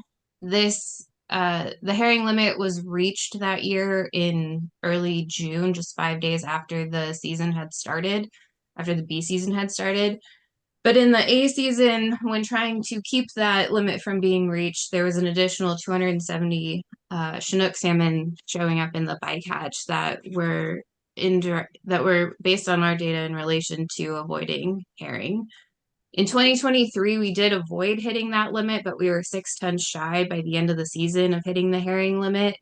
And again, we were seeing herring at abnormal depths and behaviors than we have seen in the past. I was advised previously to let the fleet, kind of manage the fleet and staying outside 120 fathoms to avoid herring, but our fleet in 2023 was seeing herring in up to 180 fathoms. And when we moved the fleet to avoid hitting that herring limit, we saw a lightning strike of chum of about 30 to 40,000 chum, completely unexpected and unable to predict. Then this year in 2025, our fleet has been very clear that the herring has been even more abundant than they've ever seen in past years. It's been abundant from June through now, even in October. It's been a constant constraint and trade-off between, do we avoid herring or do we avoid chum, and now do we avoid Chinook?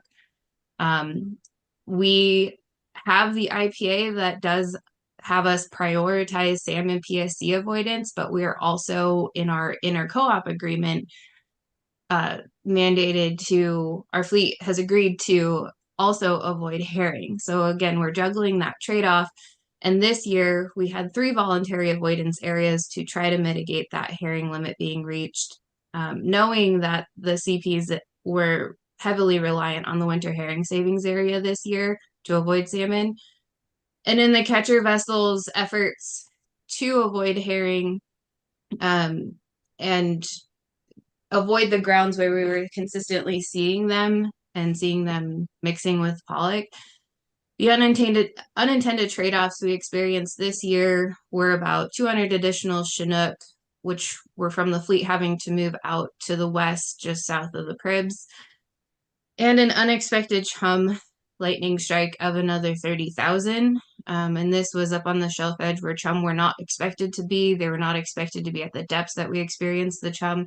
But again, it was all in attempts to avoid herring so that we wouldn't trigger that winter herring savings area. Thank you, Ms. Zagorski. Any further questions?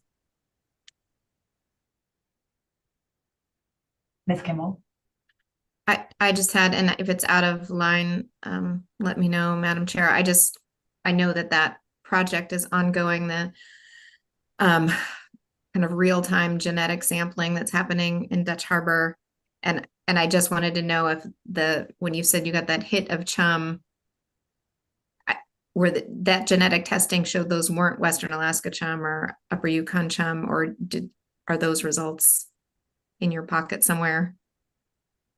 Through the chair, Ms. Kimball, yes, we do participate in the genetic testing there in Dutch Harbor. And we've been really grateful for that project, especially when we do have lightning strikes like this. So we were able to contact the genetics team and ask if they could do a quick turnaround on those so we can inform the fleet as soon as possible when we when we started hearing of those lightning strikes of chum. They were able to turn around that data in a couple of days, and we were able to find out that majority of that chum lightning strike, I want to say it was 75%, slightly over 75%, were estimated to be Eastern Goa and Pacific Northwest stocks, which often are hatchery fish. They were also a lot smaller, so our fleets, when they were dumping the fish on deck to then put them in their RSW tanks, they weren't necessarily able to recognize them as well. So the vessels that were able to were responding really quickly and informing the rest of the fleet. The other percentages in there, the Western Alaska and Upper Yukon percentage was quite low. If I recall, I don't have it exactly in front of me, but I believe it was under about 3%. And so while it just added to, the information was really helpful to add to our ability to determine where and what to avoid. But the underlying factor in that chum hit is that even though the chum were extremely high in prevalence in that hit, when we got all the numbers back, we noticed that there was also some Chinook mixed in with that. And so immediately we put in a Chinook rolling hotspot closure in that area, which pushed, again, some of that fleet back towards where the herring were being encountered. Zagorski, yeah, I'm sorry. Yeah, thank you. Yeah, I think you answered the question. Appreciate it. Any further questions? Thanks. So we'll move on to Ms. Heimbach, followed by James Kearns.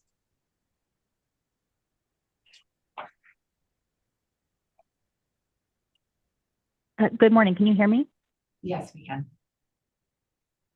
Hi, council members. For the record, my name is Hannah Heimbach, testifying on behalf of the under 60 cod harvesters.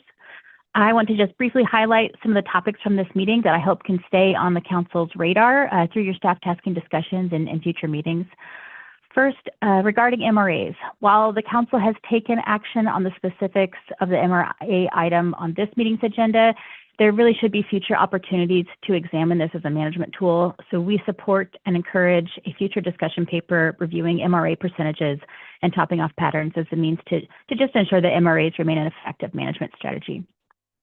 Second, as discussed under the MRA topic, we have ongoing concerns around the existing NMFS toolbox for managing groundfish fisheries to tax, concerns that have been elevated by previous overages in sablefish and this year's overage in Gulf peacock. So we urge the council to continue to look for mechanisms to substantially reduce the likelihood of exceeding sector tax whether that's through directed fishing or incidental catch, and seek to eliminate the possibility of reaching the ABC or OFL levels that would trigger multi-sector closures. Third, regarding EDRs. While we certainly support reductions in cost burdens on fishing fleets and on independent fishing vessels in particular, and support reduction in duplicative data, we believe it's really important to ensure we're not creating or extending data gaps that impede our understanding of the economic impacts of our fisheries, or, and possibly more importantly, failing to adopt emerging opportunities for an improved system. So in that vein, we're supportive of the AP's second motion, which narrowly failed, asking for the social science plan team to revisit options for more holistic approaches to EDR across North Pacific fisheries. And I think this is especially relevant as both industry and NIMS pursue data and technology modernization in the coming years, which may well provide the workable solutions that weren't previously viable in previous iterations of this conversation. And it's also relevant as we work collectively to increase domestic seafood value and competitiveness, which would be well served by improved and accessible economic data, which the SSC has emphasized the importance of this over its last several conversations of EDR review, particularly for cost-benefit analysis. So I just think we shouldn't lose that thread and some of its future usefulness in that. Lastly, we would urge caution around changes to herring bycatch amounts or management. This stock, as you've heard, is part of an ongoing state water fishery. It is a pillar of traditional subsistence fisheries and a fundamental element of food web stability, which we all rely on. Directed herring harvest opportunity, and herring markets are not static. Yes, the sacro market isn't viable right now, but the same can't be said about the consistently harvested food and bait fishery, whose allocation was also set at a time when the sacro fishery was active. So there are ongoing conversations statewide around subsistence access to herring, around varied strategies for herring market innovation, and the Bering Sea food and bait fishery and the Togiak biomass overall will inevitably be part of a vision for Alaska communities, harvesters, and processors as they continue to adapt to that resource. The cap in the Bering Sea is already abundance-based, that 1%, and so I just urge that any changes to herring stock exploitation not be expedited, as some have requested, and that it not be used as a trade-off tool to balance harvest of other bycatch like chum. The primary trade species when managing for a sustainable pollock fishery should be pollock, not everything else weighed against each other. So to sum up, we advise that any changes to herring management be vetted through an inclusive and robust process here at the Council that takes directed herring fisheries and ecosystem services into full account. Thank you very much.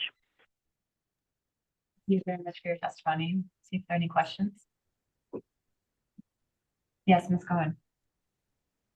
Thank you, Madam Chair, and thank you, Ms. Heimbach, for your testimony. I appreciate your comments on the social science plan team, and I'm sure you saw that as of now, it's on the 3-meeting outlook to come back in December to get an update on the status of where that plan team is at with their data gap analysis, and I think that would be an opportunity for next steps with that group. But my question is on your comments about looking for ways to reduce overages. And I wasn't clear on, are you looking for a discussion paper? What are you looking for to address that issue? I mean, I think just through the chair, and thanks for the question, Ms. Goen. I think a discussion paper is a good step. I mean, this is something that we've been speaking to at pretty much every council meeting for a couple of years now, just consistently highlighting that we are lacking, I think, sufficient mechanisms to manage TAC, especially when we're talking about an incidental catch amount. And a discussion paper is a great next step. I think there's probably several ways to go about it, but it probably should be inclusive of multiple species and fisheries to really capture the systemic issue. Thanks for that. Thank you, Mr. Curlin. Thanks, Madam Chair. Ms. Heimbach, thanks for your testimony. I wonder if you could repeat or maybe elaborate on your point. I believe you mentioned the concept of abundance-based management for herring bycatch, and what are you looking for there? Through the chair, thanks for the question, Mr. Kurland. I just wanted to point out that I believe the cap is already abundance-based. You know, we've talked a lot about the increases in the biomass, but in theory, and correct me if I'm wrong, but I believe the cap is already based on abundance, so that should take at least some of that biomass consideration, into consideration already. And then additionally, recognizing the changes in the market and the directed herring fishery is also part of that biomass issue. I think it's just not as simple as that fishery has gone away and now there needs to be a change to that cap. So I wanted the existing abundance-based nature to be recognized. Okay, thank you. Asking any other questions? Thank you for your testimony, Ms. Heimbach. Thank you. We'll go to James Kearns next, followed by Jim Armstrong.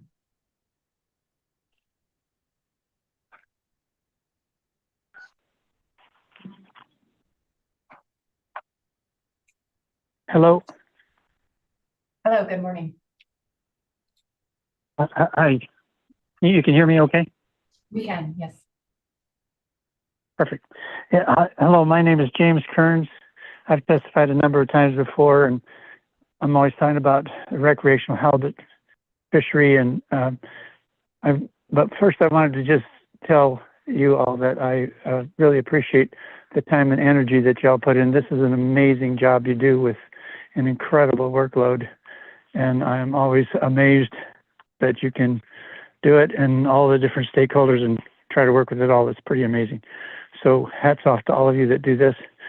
I did want to just say that I put some written comments in. I would really appreciate it if you take the time to take a look at them, see if we can't figure out this recreational halibut fishery and come up with some answers that would solve a lot of the problems of unguided versus guided and mortality rates and all kinds of things like that. So anyway, I would love to have you all take a look at those comments, and maybe in our next meeting we can talk about it again. But anyway, I appreciate the opportunity to comment, testify. Again, I thank you for the energy that you all put in here, and thank you very much. Thank you for your testimony.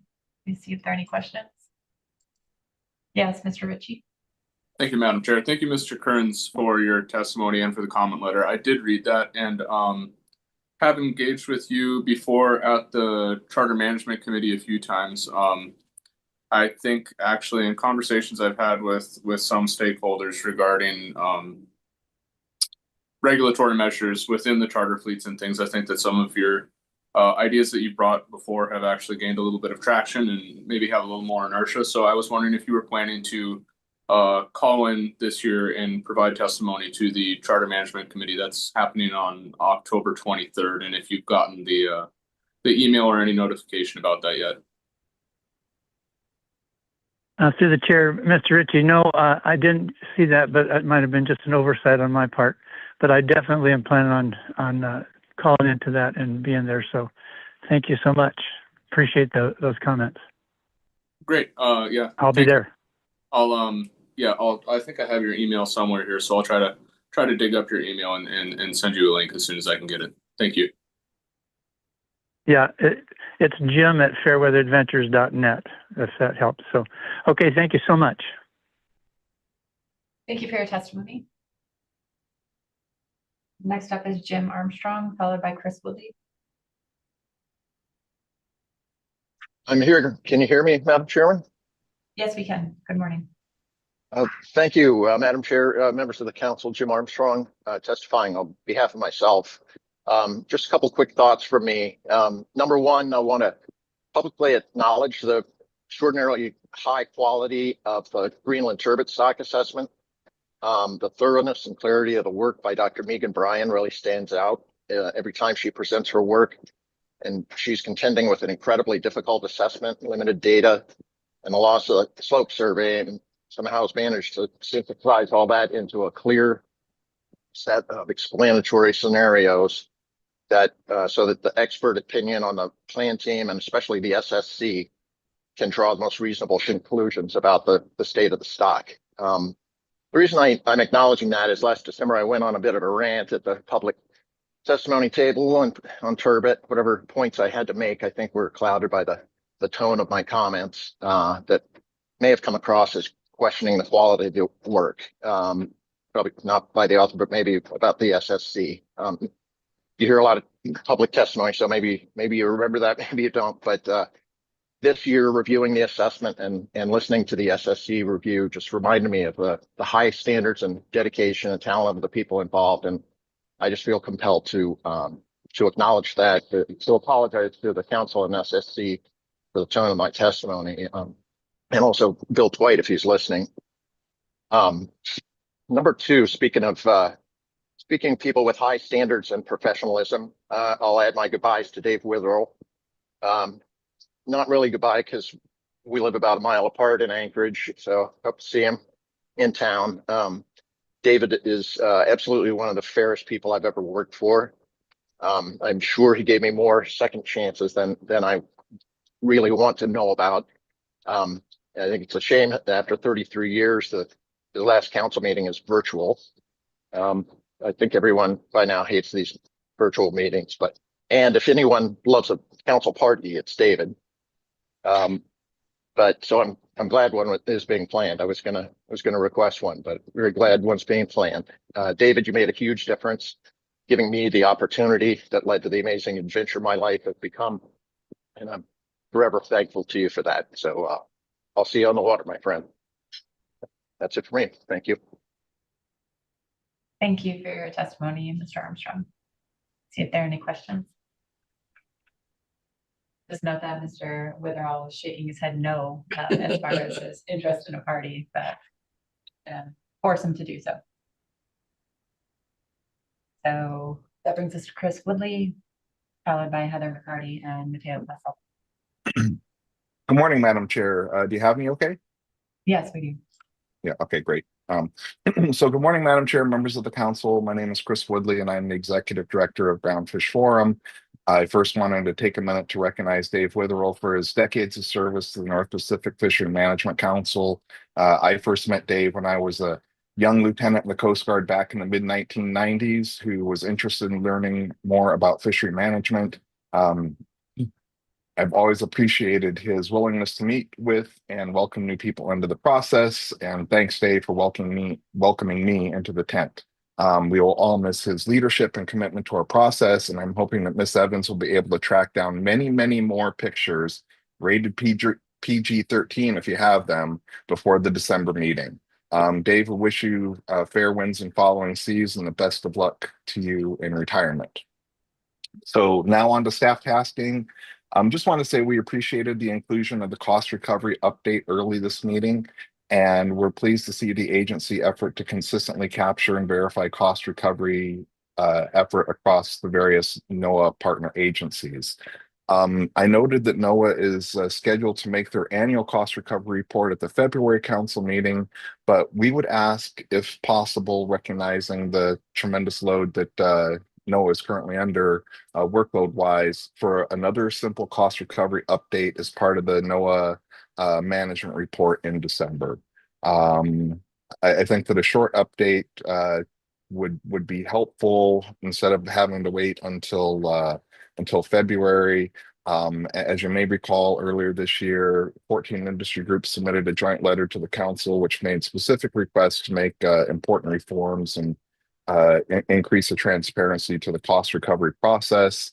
And I think that another, just a quick update on the results of what you learned from your partner agencies would be, very much appreciated if you can do that in December. So thank you for your consideration of our request, and be happy to answer any questions. Questions for Mr. Woodley? Seeing none, thank you for your testimony. Thank you. Move to Heather McCarty and Mateo Pasaldon, and then I'll circle back to Adam Bachman and Frank McFarland. Good morning, Madam Chair, members of council. Can you hear me? Yes, we can. Good morning. Great. Thank you. My name is Mateo Pasaldon. I'm here for the city of St. Paul, and Heather McCarty will be testifying for the Central Bering Sea Fishermen's Association, the local CDQ group, and also the Eligible Crab Community Organization, or ECHO, representing St. Paul's interest in the crab program broadly and the regional exemption process specifically. We are, of course, encouraged that the snow crab stocks appear to be on the mend, and we are pleased that the TAC has nearly doubled to 9.3 million pounds this season. However, it appears the TAC still remains too low to support normal processing operations under the crab program. If you apply the historic percentage split Approximately 3.5 million pounds will be designated for the north. That's where St. Paul's located, and 4.04 million pounds for the south this coming season. As was the case last year, this level of harvest does not allow for processing operations in both north and south regions. Industry discussions among harvester, processor, and community representatives are currently underway to determine whether the crab regional delivery requirement may once again be waived or exempted. At this point, it appears we will see a repeat of last year, with the northern region remaining closed due to capacity issues and processing being concentrated in the south. The framework agreement that was used last year is being revised and prepared for use again this season, consistent with the council's request to industry representatives a year ago to use this tool for this purpose. Industry is proceeding this year in accordance with the council's direction, despite concerns about the tension between the regulatory requirements and the exemption process as it is currently being used. To conclude my part, we must again emphasize that this tool, the framework agreement, and relevant regulations under Amendment 41 is not the right solution for the problem. It was originally developed to address temporary closures of harbors due to the ice pack or other natural events, and not long-term issues of processing capacity and economic constraints. Over to Heather for recommendations on a way forward. Madam Chair, are you hearing me? Yes, we are. Thank you. I'm Heather McCarty. I'm speaking for CBSFA. When we spoke to you last December, the council responded with a charge to industry to come together to provide the council with possible solutions to crab industry problems that may not be solved by the upcoming limited council action on binding arbitration that you have before you in December. That meeting or those gatherings have really not happened, in part because of the inability of industry to sit down together. The industry has difficulties with having productive and frank discussions without the protection of a governmental entity. There are sensitive antitrust considerations that processors are guided by and limited by in any group discussions, but having discussions in the setting of a council committee relieves that concern to a significant extent. Realistically, we need the council mantle to make any progress. We ask again that the council recognize the need to formally sponsor such discussions. Second, I'd like to provide the council with the reaction of the community of St. Paul and my colleagues at CBSFA to the news yesterday, less than 24 hours ago, that processing of snow crab will once again not take place on St. Paul. As you know, the intent of the crab management program was to protect communities historically dependent on crab processing. Regional delivery requirements are the main vehicle for such protections, and St. Paul is once again being asked to sacrifice that protection in order to maintain the functionality of the crab program for all the stakeholders. And it hurts. Even with the return of raw fish tax to St. Paul on the amount of north quota that would be delivered south, the community loses. It loses fish tax on undesignated crab quota, more than 1 million pounds, that could and would have been delivered to St. Paul along with north designated quota. The grocery store, the fuel supplier, the air service, freight service, employment, St. Paul loses all of that. These are economic benefits that cannot be replaced. And the reaction of the community is disappointment and a loss of hope as the plant once again stays dark. The use of the only tool we have to move crab deliveries, the framework agreement and the regulatory language it is based on, needs to be examined both for the appropriateness of its use and for its economic and social impacts of its use on communities and other stakeholders. We ask the Council to consider initiating a discussion paper on the current tool, its basis in regulation, and the effects of its use. We recognize that the Council is going to do final action on crab arbitration at the December meeting, and this may need to wait until after that result. But the idea of looking at the framework agreement tool could be combined with a preliminary look at the results of what we hope can be a focused crab industry discussion of ways to address the problem of insufficient or unavailable processing capacity in the Bering Sea, both north and south. Thank you. Happy to take questions. Thank you very much for your testimony. Let's see if there are any questions for you. Yes, Ms. Goen. Thank you, Madam Chair, and thank you, Heather and Mateo, for your testimony. I appreciate you continuing to raise some of the issues we're seeing in the crab industry to the broader council here. I'm hearing you that you're thinking that this needs some sort of council body to make these conversations happen in the crab industry. I also heard your idea of a discussion paper on this framework agreement, likely to start after we get through the arbitration issue in December.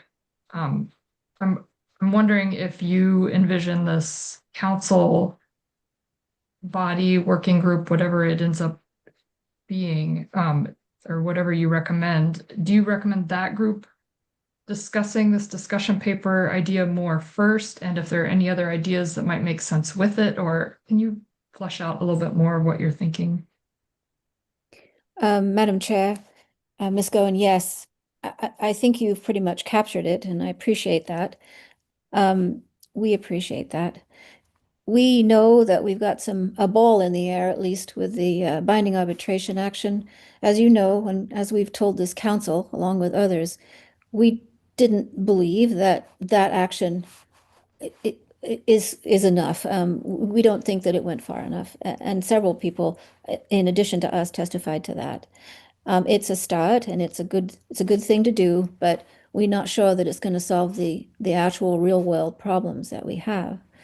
And so, yes, I do imagine that if a council body could actually discuss these things without fear of running afoul of antitrust considerations, that they might be able to come to the council as the council requested last December. It just hasn't happened.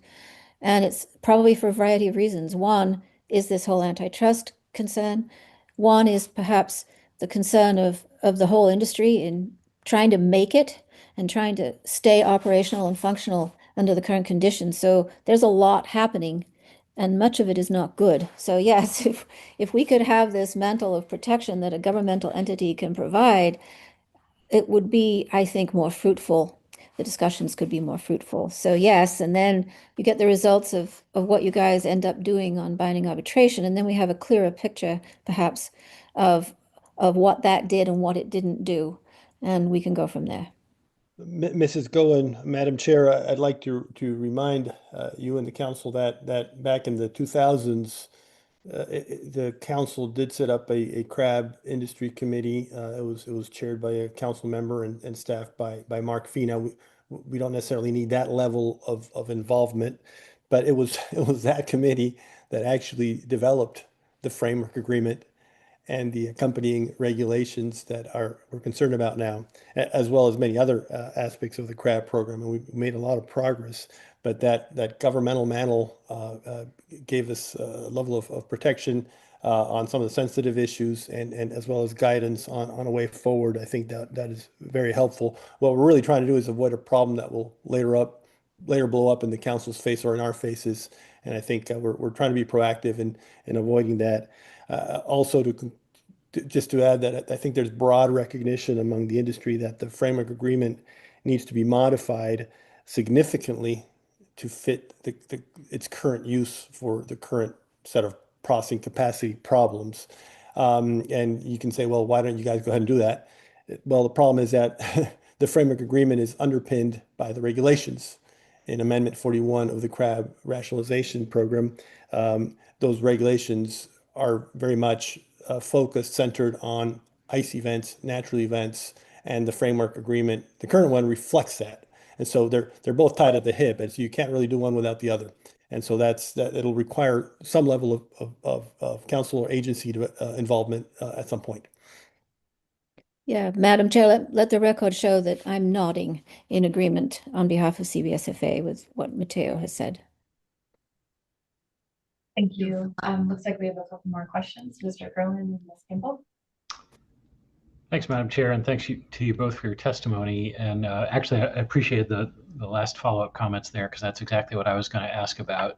So relative to the framework agreement, I'm not understanding exactly what your request is relative to some evaluation of the regulations that allow such an agreement. And I guess just to be direct about it, through creativity and persistence and tenacity, you all put together an agreement that worked last year, and the agency was able to approve it under the existing regulations. And so I'm not quite understanding what your ask is and what may need to be clarified to enable you to do that again for this year. Madam Chair, Mr. Kurland, this is Heather, and Matteo may want to comment on this as well. I think that the agreement, the way it's currently structured, depends for its existence on the agreement of every stakeholder, of every party. And because it's the only tool that has been identified and it's been requested by the council that we use it, people want to agree to it because they want to get the crab out of the water and into the marketplace, both harvesters and processors. But it comes at a cost. And the cost is currently to the community of St. Paul. And so we find that it's an imperfect solution, and we want to have a discussion at the council level about the appropriateness of its use. We've been telling the council, and it kind of insistently, I guess, and probably annoyingly, that this is not the tool being, what we're seeing is the tool being used in a way that was different from the intent. And as Matteo said, the tool itself is underpinned by the regulatory language. And so we just like to do a look, not for this year, because, you know, we don't have time, and we we have a matter of days in order to agree to something that allows crab to come out of the water. But we'd like a considered sort of discussion at the council level of whether this needs to be continued. You know, we don't have a lot of time between now and next year at this time. And we recognize that, and we're just starting to get more concerned with this second year of use of this tool. So I guess that's as much as I can say at this point. Matteo, you may wish to contribute.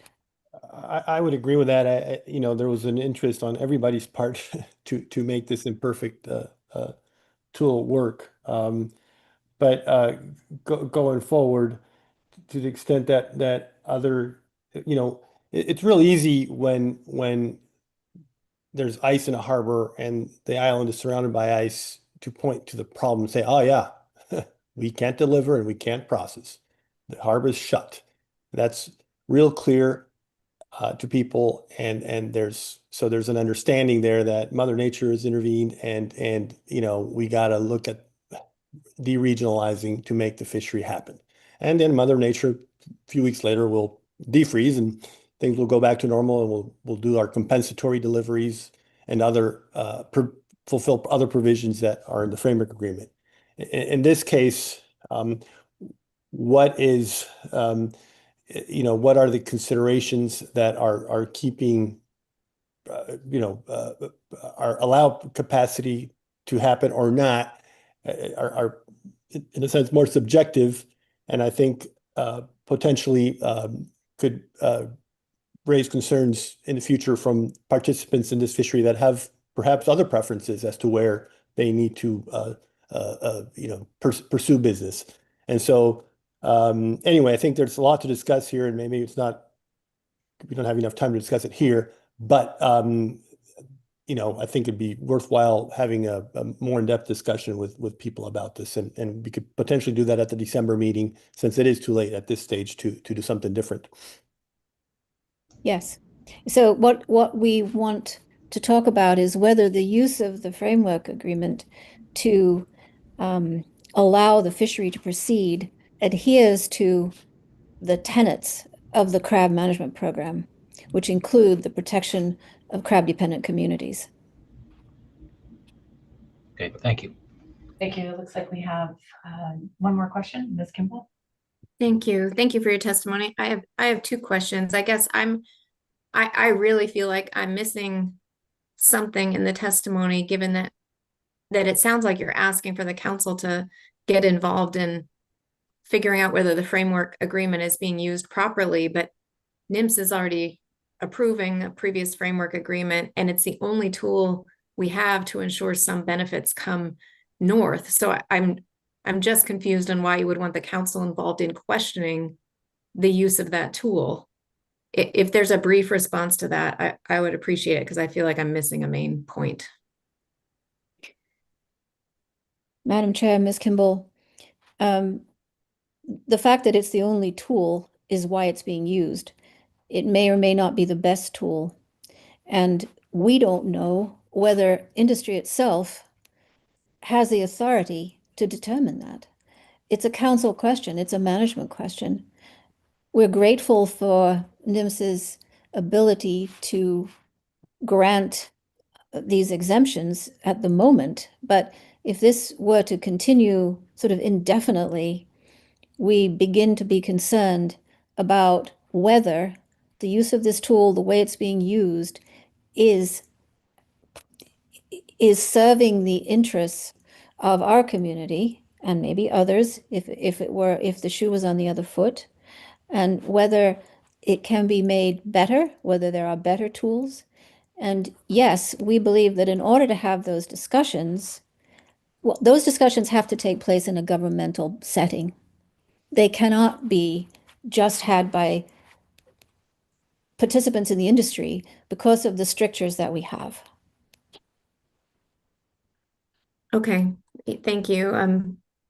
I guess our main problem is, finding another tool, unless we eliminate regionalization. I don't know what that would be, given the council can't force a processor to pop up or a private business to operate. But I guess my second question is about the ask on a council involvement in a committee or in helping those discussions along. And I think one of the reasons you mentioned that might help is because the antitrust issues are a constraint, I guess, in some conversations with multiple processors. But processors are subject to those antitrust laws, regardless of whether a council is involved, regardless of whether it's a private or public conversation.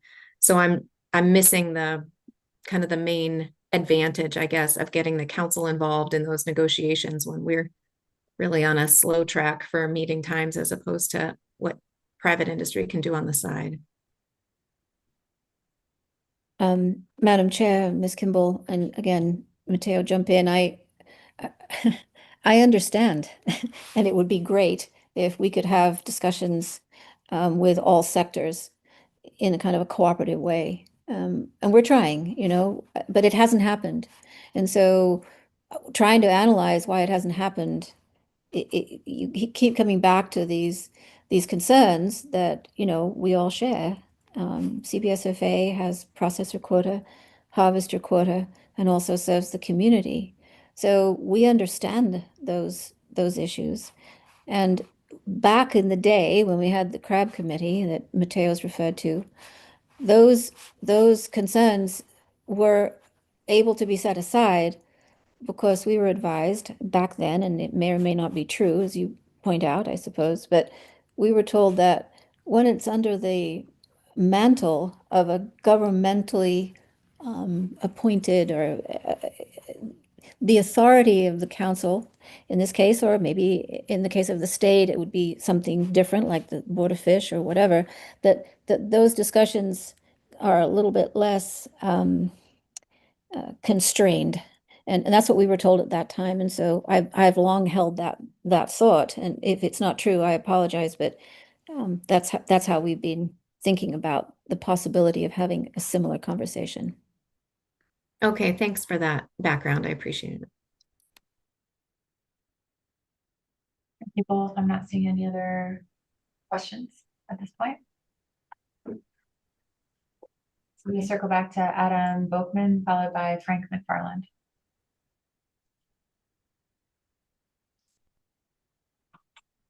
Adam Bachman.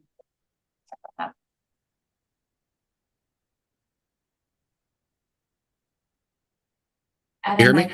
Yes, we can hear you. Good morning.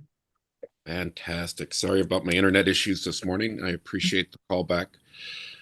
I'm here to talk about the Norton Sound red king crab fishery and request yet again that we look at a system to get rid of latent LLPs and cap the 32-foot and under exemption to their historical catch. This season was very difficult one for me. Things are changing rapidly here in Norton Sound. I used to have what I would consider the premier boat for this fishery. It's a 42-foot LeConner twin screw combo boat, seiner, just a great boat. And now I'm looking at having to sell it to be able to compete with a smaller, fast-paced fishery where, I mean, bow pickers seem to be ruling the day now. And I think we had I want to say, was it a 10 or 12 day season? It used to be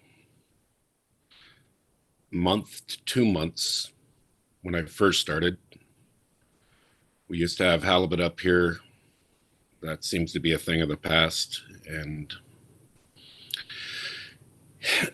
my testimony I've given earlier, I found myself bringing up fellow fishermen that I started fishing with that have been sunsetted out of the fishery because they got a little bit old. Now I'm realizing I'm talking about myself.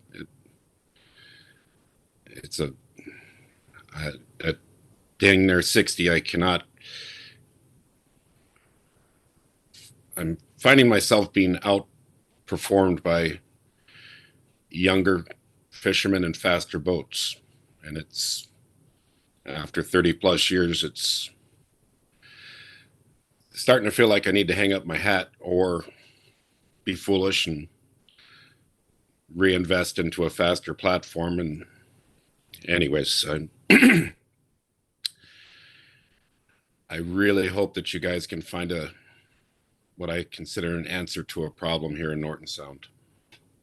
And I'm happy to take any questions. Thank you.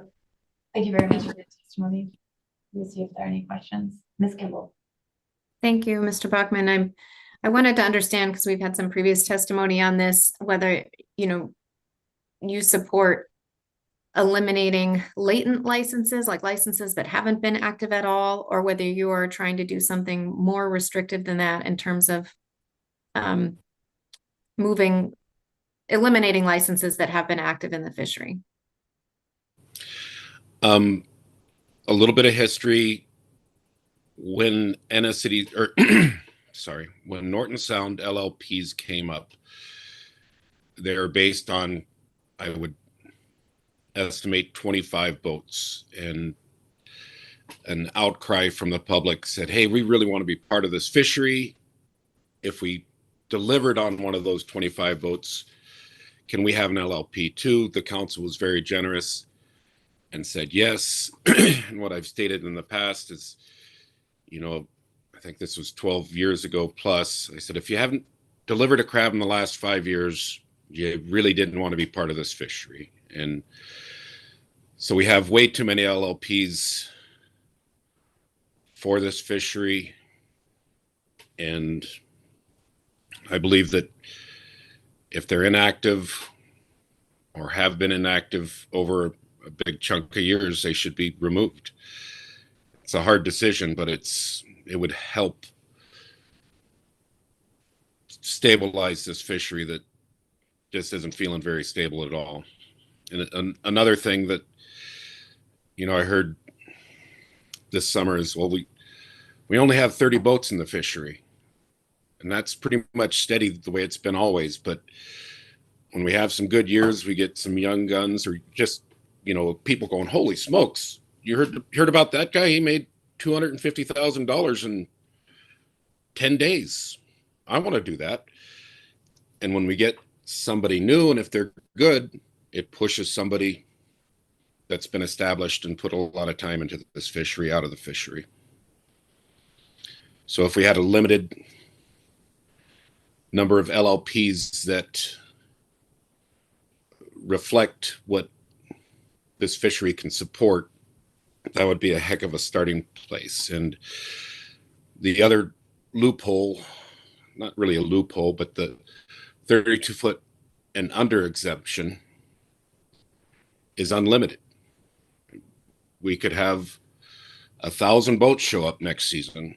Not that that's going to happen, but there needs to be a way to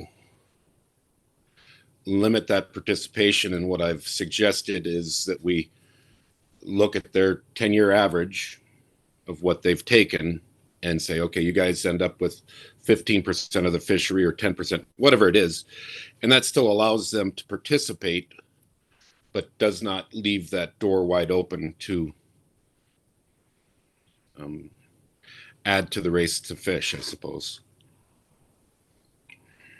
Thank you for that response. Just a very brief follow-up. Typically, when a council, or at least this council, has done a license limitation or a recency action, it's really freezing the footprint. So everybody that's fishing continues to fish, but no new entrants or completely inactive LLPs would be able to enter the fishery in the future. And that is not then what you're looking for. You're looking for eliminating some licenses that are currently fishing. No. Okay. Okay. Eliminating licenses that are not fishing is what I'm looking for, and capping what the 32-foot and under exemption has access to. Okay. I would appreciate that clarification. Thank you. Thank you. You and Ms. Baker. Thank you, Madam Chair. I had a very similar question to Ms. Kimball, so I'll pass. Thank you. Thank you, and Mr. Ritchie.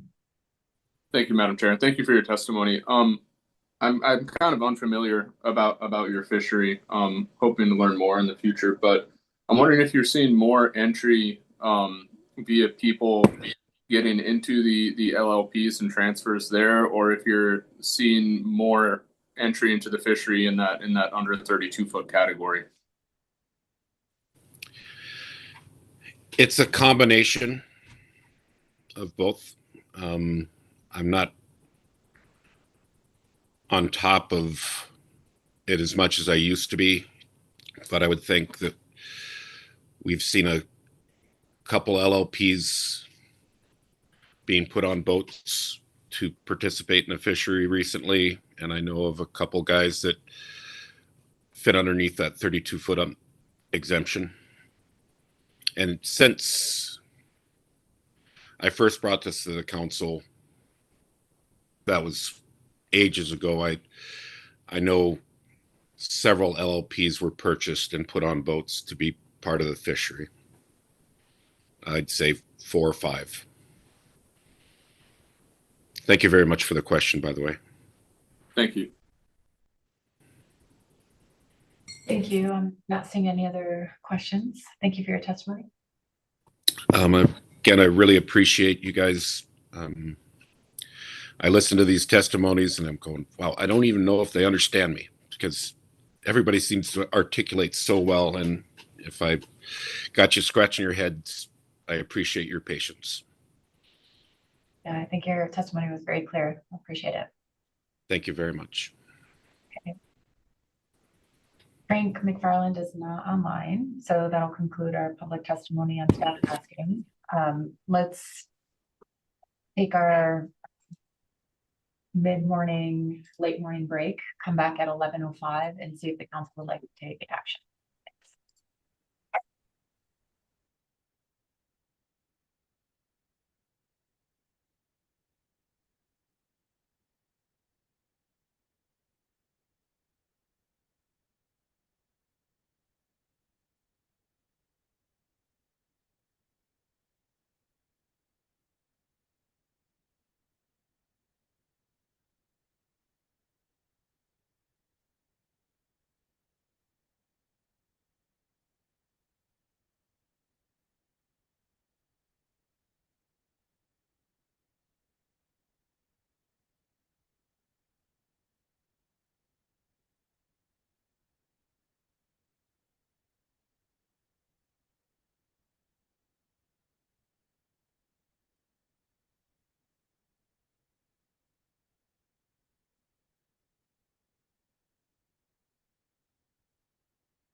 Welcome back, everyone.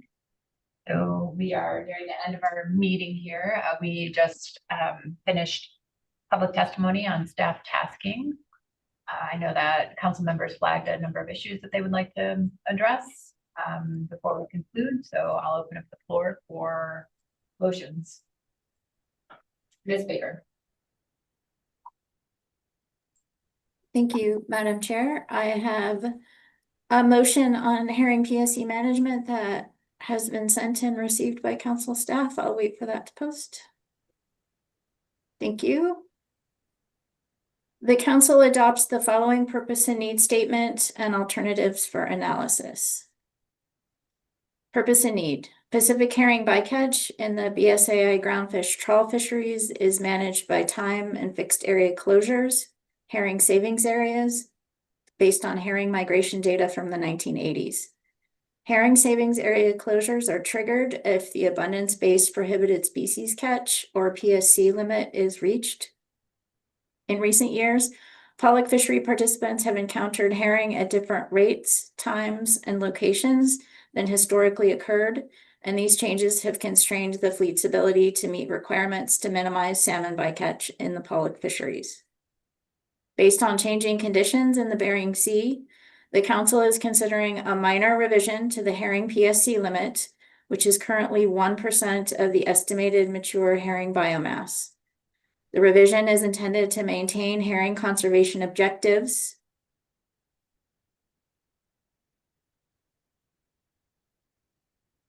Sorry, Madam Chair, while not adversely affecting subsistence and commercial herring fishing opportunities, and to provide the pollock fleet with flexibility to adapt to fishery conditions and ensure that salmon bycatch avoidance efforts are effective.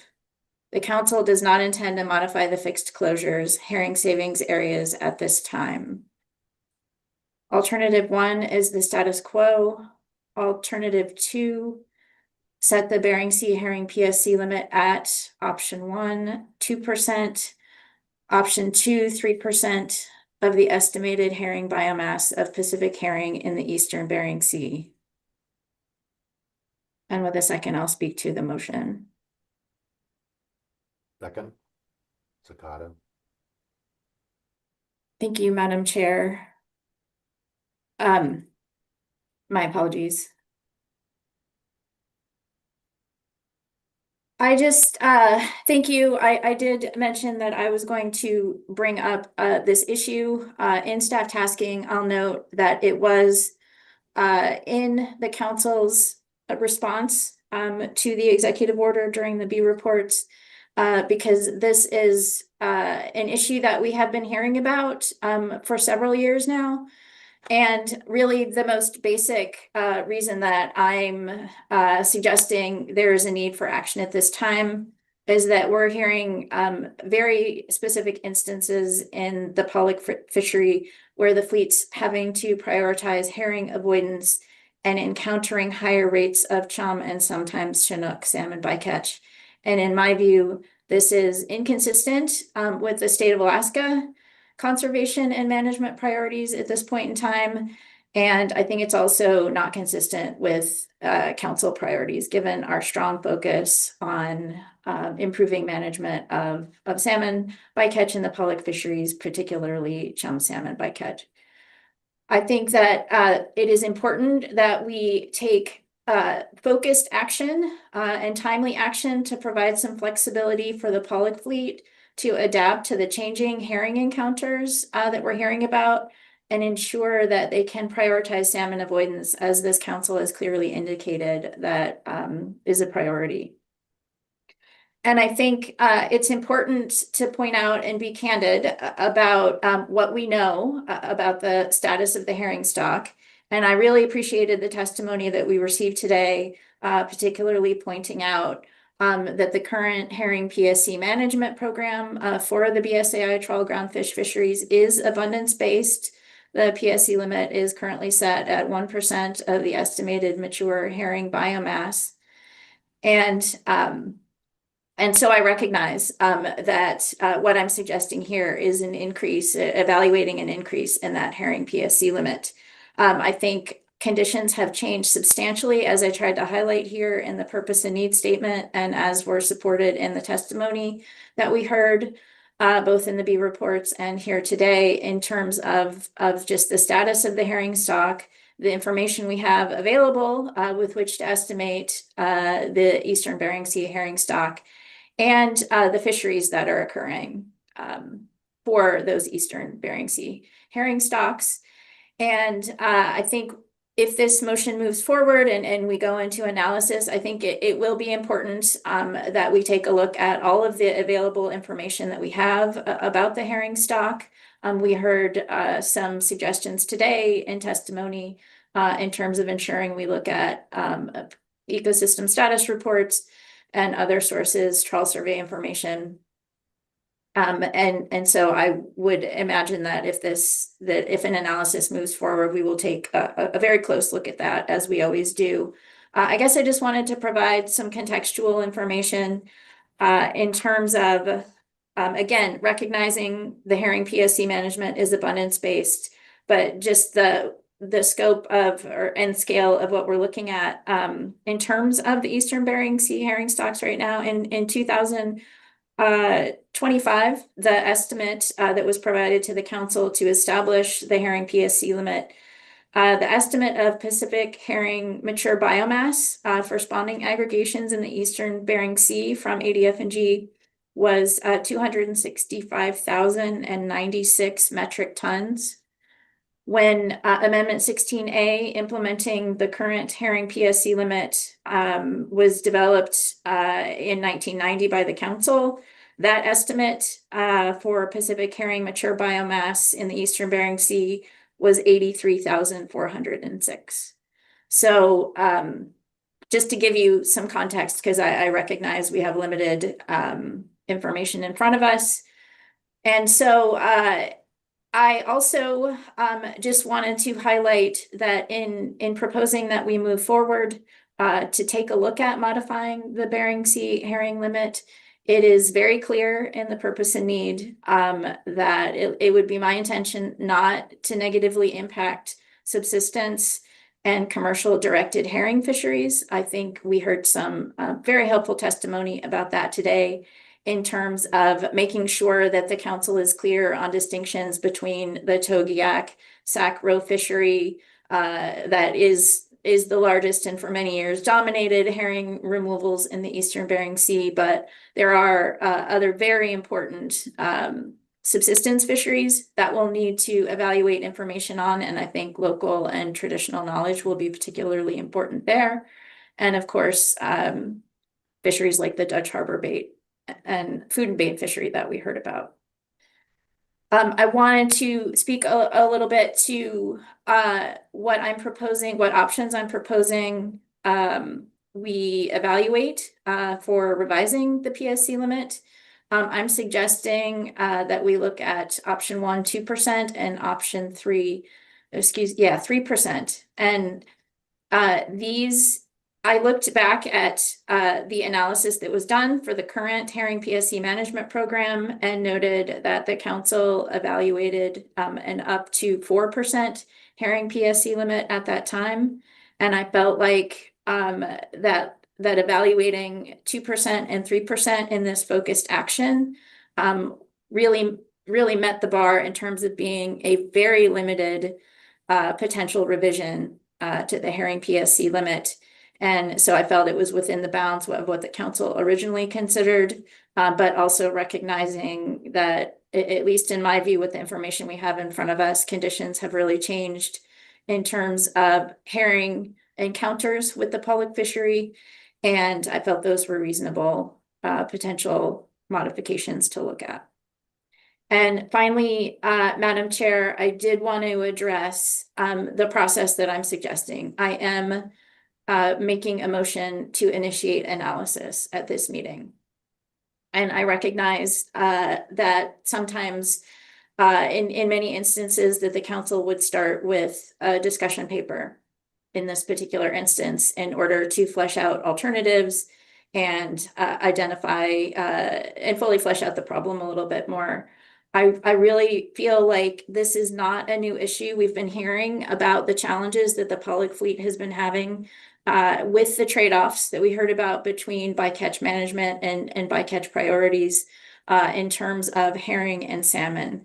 And so I think especially the fact when I heard again that this year, and I heard some very specific instances where the fleet having to move to avoid herring resulted in it encountering some vessels encountering higher rates of chum salmon bycatch, and that is very concerning to me. And I think just taking the executive order process that we went through to kind of take a look at the actions in front of us and being responsive to reducing some regulatory burden, increasing production from our fisheries, avoiding closures.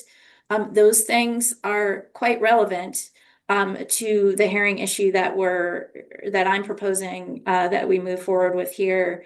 And I just want to really say very clearly for the council members and the public that in putting forward an analysis, a proposal that we move straight to analysis, I'm not relaxing the standard that we would apply to that analysis. I would expect a full analysis with the best information that we have, and that the council would move through that process like we always do. I really am just proposing that we move right to analysis to highlight, in my mind, the sense of urgency in addressing this, and that it is not a new problem for us. I feel like the industry has really taken great strides to try to address the challenges that they've been seeing. And again, for since 2023 specifically, I'm just seeing that those efforts are really creating serious challenges with salmon avoidance, and I'm suggesting we move forward to address potential constraints with the herring PSC limit. And with that, Madam Chair, I'd be happy to take any questions. Thank you, Ms. Baker. Like Ms. Kimball has a question. Thank you, Ms. Baker, for your motion. I had two questions. And I'm really actually focused right now on the purpose and need statement. You said in the second paragraph, the revisions intended to maintain herring conservation objectives. And my assumption when you say that, even though we're not listing what those are, that could include or does include not just herring stock status, but herring's contribution and importance as a forage fish in our ecosystem status reports. It's not spelled out, but that's what's implicit to me in herring conservation objectives. And I just wanted to get some confirmation of that. We heard that in public testimony, and that I keyed in on that.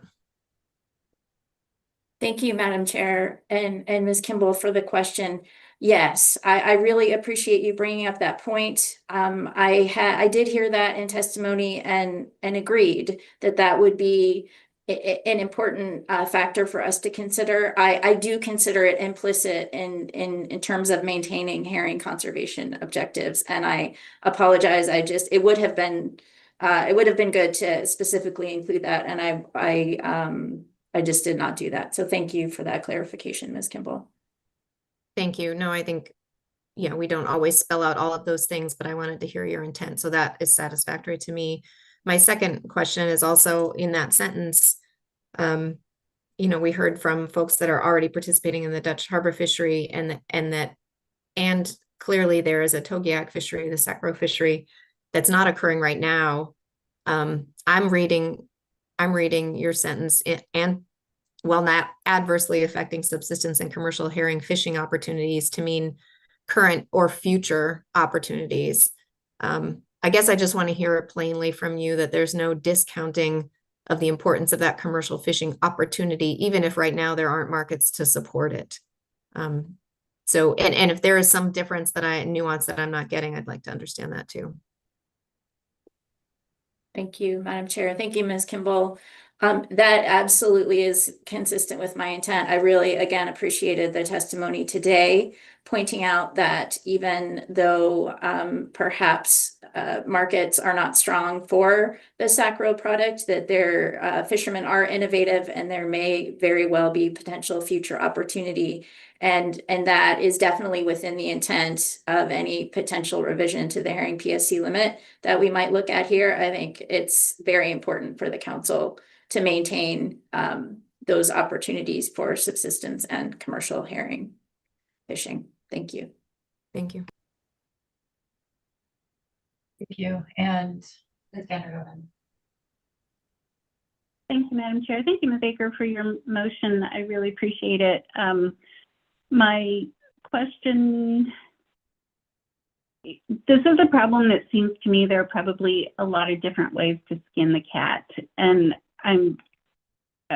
what comes to mind immediately from the very last line of the purpose and need about not intending to modify fixed closures.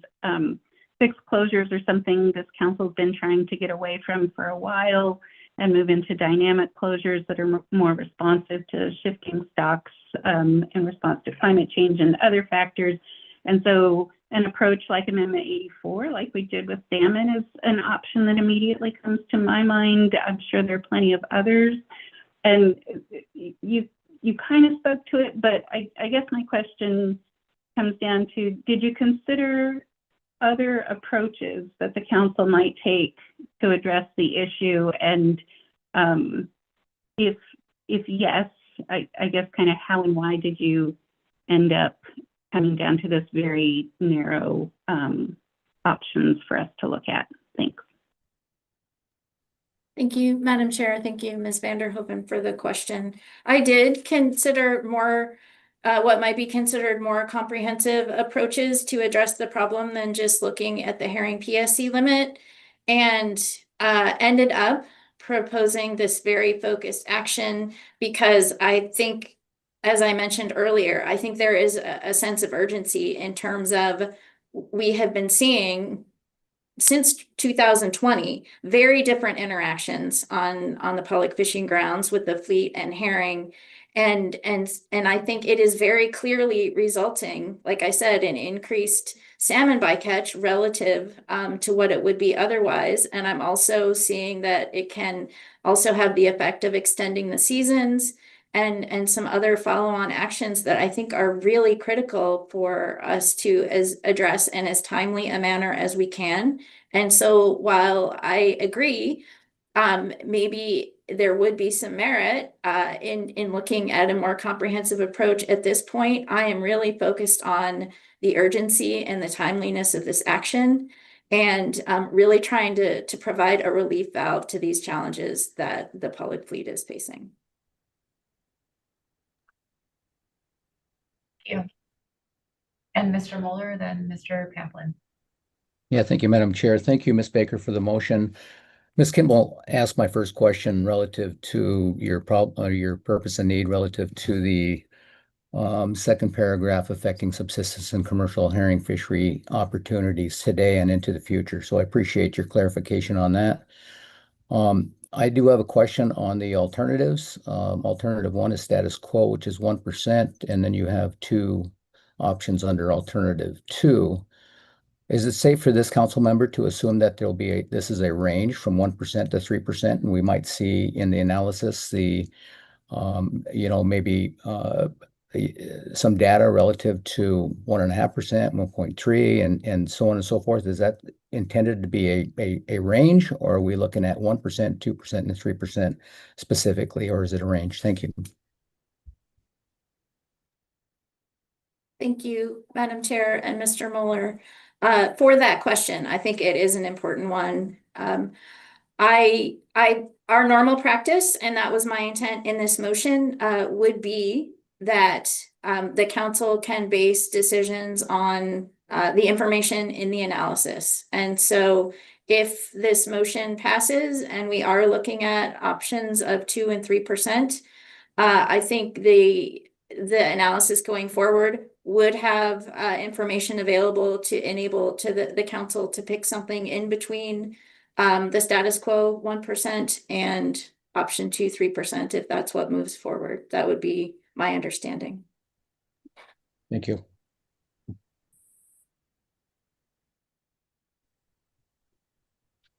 Thank you, Mr. Pamplin. Thanks, Madam Chair. Ms. Baker, thanks for advancing this motion.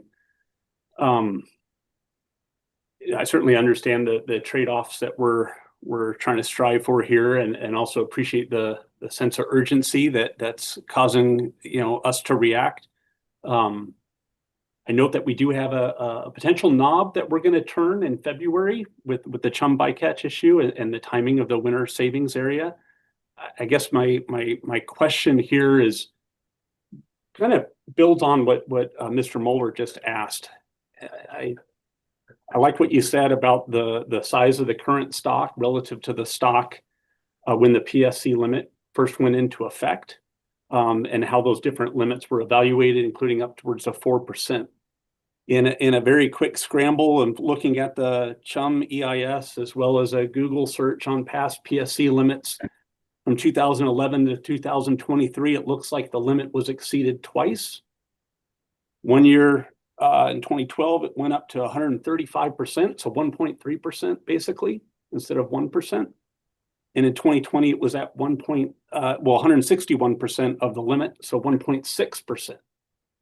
So Mr. Moeller indicated, and he clarified, yes, this would be a range, but it just, considering that this is a species of concern, the importance ecologically, I'm wondering if the ceiling at 2% would be more appropriate, with the range from status quo to 2% being evaluated rather than a 3%, which so far the industry has not come close to hitting, as well as I wouldn't want to change the behavior here of the fleet, thinking that there's more freeboard than what we're really trying to strive to achieve. Thank you. Thank you, Madam Chair, and thank you, Mr. Pamplin, for the question.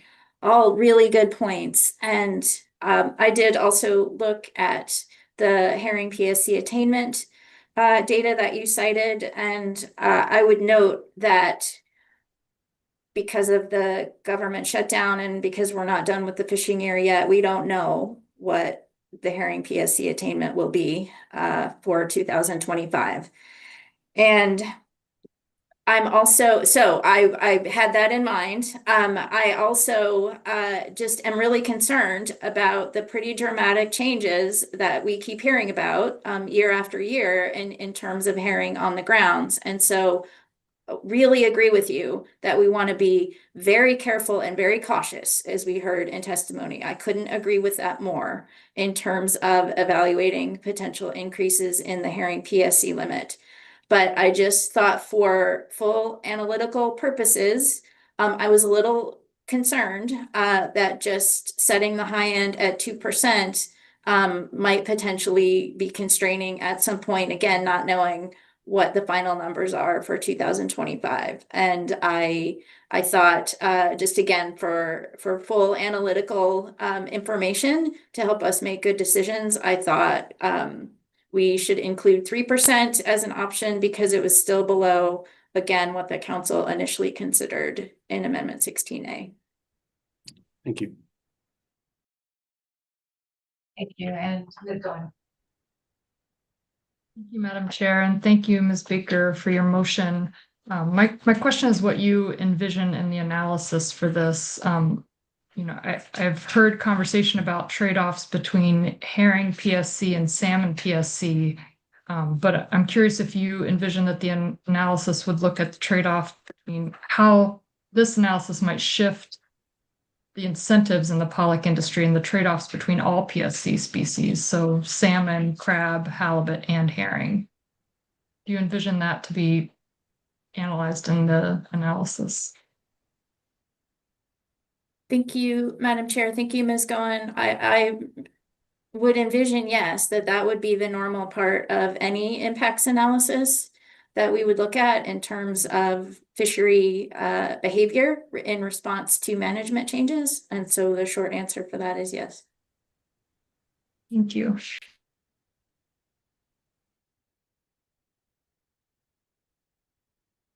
Any other questions?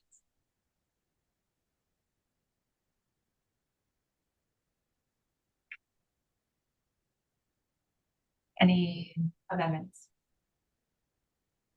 Ms. Goins. Thank you. And I think I'm offering this as a friendly amendment based on what I heard from your rationale, Ms. Baker, and from your answer to Ms. Kimball's question. Although I need to give the amendment on the fly, if you could put the motion back up. It would be under the purpose and need in the second paragraph, third row, after the word objectives. Oh, it's in there now. And its contributions to the pelagic forage fish complex.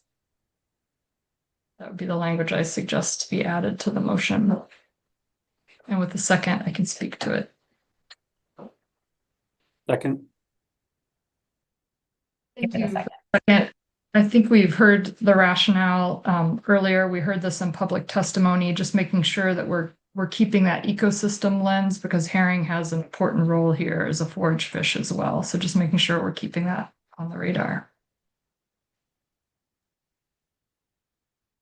Thank you, Ms. Goen. I think you accurately characterized the communication that had already taken place in the intent, and between the interaction with Ms. Kimball and Ms. Baker earlier. I'll see if there are any. I think everyone sees where the language is. It's not highlighted here. We have a couple different people working on this. So great. Okay, there we go. I'll just ask if there are any questions that haven't already been answered on this, or comments on the amendment. Seeing none, any objection? Seeing none, an amended motion on the floor. Any comments on the amended motion? Ms. Van Roven. Thank you, Madam Chair. Thank you again, Ms. Baker, for the motion. I am concerned that this is going to end up being too narrow, and I would have preferred to have seen a discussion paper at this stage. I think there may be better ways to develop an adaptive program that could be more flexible, and a discussion paper would have potentially fleshed those out a little bit better. I think we may hear about those then when this does come back to the council for review. But recognizing the urgency and the concern for at least getting something going to address the herring issue, I will go ahead and support the motion. So thank you. Thank you, Ms. Van Roven and Mr. Ritchie. Thank you, Madam Chair, and thank you, Ms. Baker, for the motion. I will be supporting it. I'm going to try to be articulate here. I haven't quite gathered my thoughts on this. I just wanted to appreciate the comments of someone in public testimony on staff tasking that mentioned this, because it resonated with me. That person brought up that pollock should be a trade-off here when we're talking about things like this. And if we run out of options, maybe at some point when we run out of options for reducing things like chum bycatch or Chinook bycatch, the first step shouldn't be using regulatory measures to increase the bycatch of another species. It should be adjusting how much pollock we fish. That resonated with me. That said, I'm really looking forward to an analysis on this and seeing if there will be any adverse impacts on the ecosystem or on subsistence users that rely on it. I don't expect that there will be, given the narrow range that we've set here an alternative to, and I appreciate that.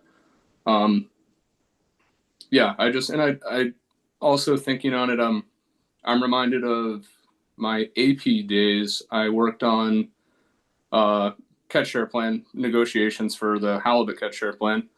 And that was, it made me tremendously uncomfortable to ask other users of a resource to reallocate some percentage of fish to me to help my business. And here, when I'm thinking about this at its base level, we're asking the ecosystem to reallocate some of the resources that it uses, so that people can work on their business plans and have run successful businesses and companies. And it's a similar thing, but we don't have the same voices at the table maybe. But I look forward to the analysis, and I appreciate this motion. I want to thank you for it. And Mr. Williams. Thank you, Madam Chair. Thank you, Ms. Baker, for your motion. I will be supporting the motion. The discussion, we had I thought a very good and thorough discussion with questions and very thoughtful background information provided by Ms. Baker. I think what drives me here is the repeated testimony that we had, and it's been over several years, regarding the impacts of trying to avoid these herring and the resulting then increase in potential salmon interactions. And that seems to be continuous, and in some regards, in my estimation, appears to be getting worse. And I think that drives me to believe that doing this in an analysis format, moving it forward, but in a very narrow range, is an appropriate way to be able to see what, at least in a limited way, what options we have that we may be able to combine with some others later on. But for all of those reasons, I intend to support the motion. Thank you. And Ms. Kimball. Thank you. Thank you, Madam Chair. Thank you for the motion. I think I also see it myself with Mr. Williams' comments, and I actually appreciate the very narrow range. I think at least provides an indication from the maker of the motion that there's no intent to blow up the herring management system. It's looking at a very small range. It could be even narrower, I think, but that it's not looking in any way to reallocate from other users, to take away from other users' opportunity. I think that's very clear through the problem statement and the discussion of the problem statement while Ms. Baker was discussing it. So I do feel like we have a management problem. We have a system that's many decades old, and so it's worth looking at, but only worth looking at something very narrow that does not affect other users. And so I'm supportive of the motion in this context, and appreciate her rationale in speaking to it. Thank you. Thank you, Ms. Kimball. And Mr. Sakato. Thank you, Madam Chair. And thank you, Ms. Baker, for the motion. I will be supporting this. I believe that the 1% herring PSC limit and the associated closures, they were developed at a time where vastly different biomasses, as Ms. Baker pointed out. I think this limited range of alternatives is a good way to move this forward. My major concern was around the subsistence herring harvest, and my understanding from at least the region that I'm familiar with in Western Alaska is that the subsistence harvest has been good. I would note that the difference between 1% and 2%, given the current biomass of, I think the Togiak herring was taking something on the order of 20%, and then the food herring was another 3,000 metric tons. So I don't see this as a biological conservation concern, but I still am looking forward to the analysis, and so yes, I will be supporting this motion. And thank you, Ms. Baker. And Mr. Mueller. Yeah, thank you, Madam Chair. I too will be supporting it for same reasons that fellow council members have addressed here, but of particular interest was Ms. Baker's purpose and need here relative to the intent here is to not adversely impact subsistence and commercial fishing activities that currently are ongoing and potential future commercial activity in the herring fishery. So thank you, Ms. Baker, for the motion. I'll be supporting it. Mr. Fuller, Ms. Gone. Thank you, Madam Chair. I too will be supporting the motion and appreciate the comments of my fellow council members. I did hear clearly in testimony this proceed with caution, and I'll be interested to see the next iteration of the analysis come forward, particularly for herring and its role as an ecosystem species, and how it supports subsistence and potentially commercial fisheries. So looking forward to that. And then interested to see too in the analysis how this might shift the prioritization of PSC for the pollock industry between salmon and herring and crab and halibut. So thank you for the motion, Ms. Baker, and I'll be supporting it.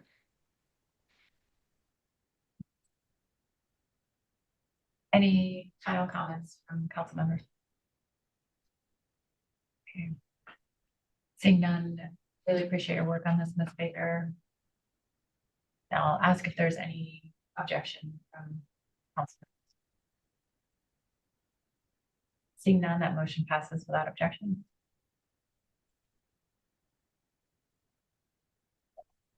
I'll ask if there are a few other actions. Yep, Ms. Baker. Thank you, Madam Chair. I do have one more motion that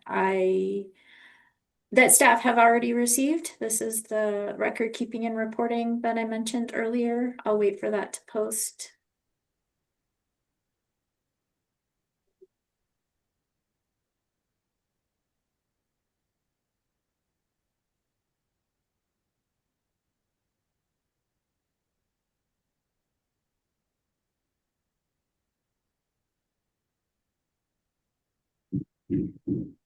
Oh, this is sharing. Sorry. It looks like we have it on screen. Great, thank you, Madam Chair. The motion reads, the council adopts the following purpose and need statement and alternatives for analysis. Purpose and need. The council and NMFS have identified potential groundfish FMP amendments and regulatory revisions to record keeping and reporting requirements that may be considered to reduce burdens on domestic fishing and increase production within sustainable fisheries.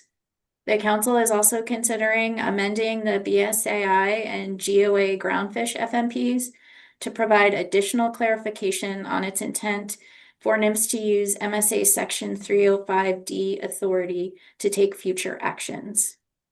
Alternatives. Alternative 1 is no action, and the action alternatives are not mutually exclusive. Alternative 2 is to reduce regulatory burden on vessels that catch and process small amounts of groundfish by exempting small operators from record keeping and reporting requirements for groundfish CPs. Option 1, exempt vessels less than 55 feet or 16.8 meters in length overall. And option 2, exempt vessels participating in a fishery in which the state is exercising management authority in federal waters and process less than 10 metric tons or 22,046 pounds a week. Alternative 3, remove the requirement for weekly production reports for at-sea processor vessels. Alternative 4, remove references to the shortraker rough-eye rockfish species group and allocation. Alternative 5, add a framework mechanism to the FMPs to specify that NMFS should use MSA Section 305D for the following types of regulatory revisions to record keeping and reporting requirements: technical changes, removing obsolete regulatory language, streamlining procedures and requirements, administrative actions. Alternative 6, make housekeeping changes to remove obsolete or duplicative FMP language or to simplify the FMP so that modernization in record keeping and reporting could more easily occur under Section 305D in the future. With a second, Madam Chair, I'll speak to the motion. Second. Thank you, Madam Chair. Thank you for the second, Ms. Kimball. I'll just again remind the council that this omnibus action for record keeping and reporting was identified in our executive order response motion on the first day of the meeting. It was under number 2A, I believe. And really, this flows from that motion and directly from the revised discussion paper that I really appreciate NIMS preparing. And as noted in that discussion paper for the regulatory review, there are several instances where language in the groundfish FMPs and regulations is out of date with current monitoring practices. And this action is really intended to simplify the language in the record keeping and reporting section of the FMPs, clean up some other regulations that we've identified also as potentially out of date or needing cleanup, and also providing clarity for NMFS's use of Section 305D authority in the future. The two options under alternative 2 in the motion were suggested by NMFS in the discussion paper as potential ways to identify vessels that catch and process small amounts of groundfish, and that could be exempted from catcher-processor record keeping and reporting requirements. And that's what I've intended to capture here, is that recommendation in the discussion paper. Alternative 3 removes FMP language and regulations that require weekly production reports for at-sea processors. These reports have been replaced by daily production reports that are submitted via the e-landings system. Alternative 4 removes references to a short raker rough-eye rockfish allocation. Current regulations describe the allocation between vessels using trawl gear and vessels using non-trawl gear for short raker rough-eye rockfish, and this allocation has not actually existed for many years. These species have been consistently closed to directed fishing at the start of the year, and the regulatory allocations likely are no longer necessary. Alternatives 5 and 6 are my attempts to try and provide some clarity for an issue that the council's consistently indicated interest in most recently in our responses to the executive order, in terms of really clarifying in our FMPs when NMFS should use its authority under Section 305D. Some of us thought that the FMPs were pretty clear in terms of expressing council intent, that it was our intent for minor record keeping and reporting regulatory revisions, or maybe even FMP changes to be undertaken with Section 305D authority. I think I have drawn the specific circumstances that I'm proposing in Alternative 5, where the council suggests that NMFS should use MSA Section 305D authority. These specific instances were captured or taken basically from Table 3 in the discussion paper in terms of a section where NMFS suggested specific actions may be able to be pursued under Section 305D authority by the agency, and the categories that were identified in Table 3 were technical changes, removing obsolete regulatory language, streamlining procedures and requirements, and administrative actions. And I have picked those up here. Those are squarely within the types of regulatory revisions that I already thought we had expressed an intent for NMFS to use Section 305D. So I appreciate that we don't have staff here, NMFS staff here to help us work through that. But this was my attempt at clarifying that following the conversation that Mr. Curlin and I had during the B reports. And then Amendment 6, or excuse me, Alternative 6 is very similar to the intent of Alternative 5 in that I am trying to clarify when it is the council's intent for NMFS to make housekeeping changes, to remove obsolete or duplicative FMP language, or to simplify the FMP so that record keeping and reporting could be modernized and do those changes under Section 305D. So they don't have to come back to the council. I'm thinking of, and I'm not sure if this is helpful for context, I meant to look this up earlier, but I'm thinking specifically of an action, I believe it was in February of 2023, that the council sort of thought it was about catcher processor, I believe catcher processor pot sector reporting requirements that were very technical and had actually initially been brought up by NMFS. that the council seemed to be under the understanding that NIMS could pursue that rulemaking and making those changes under its Section 305D authority.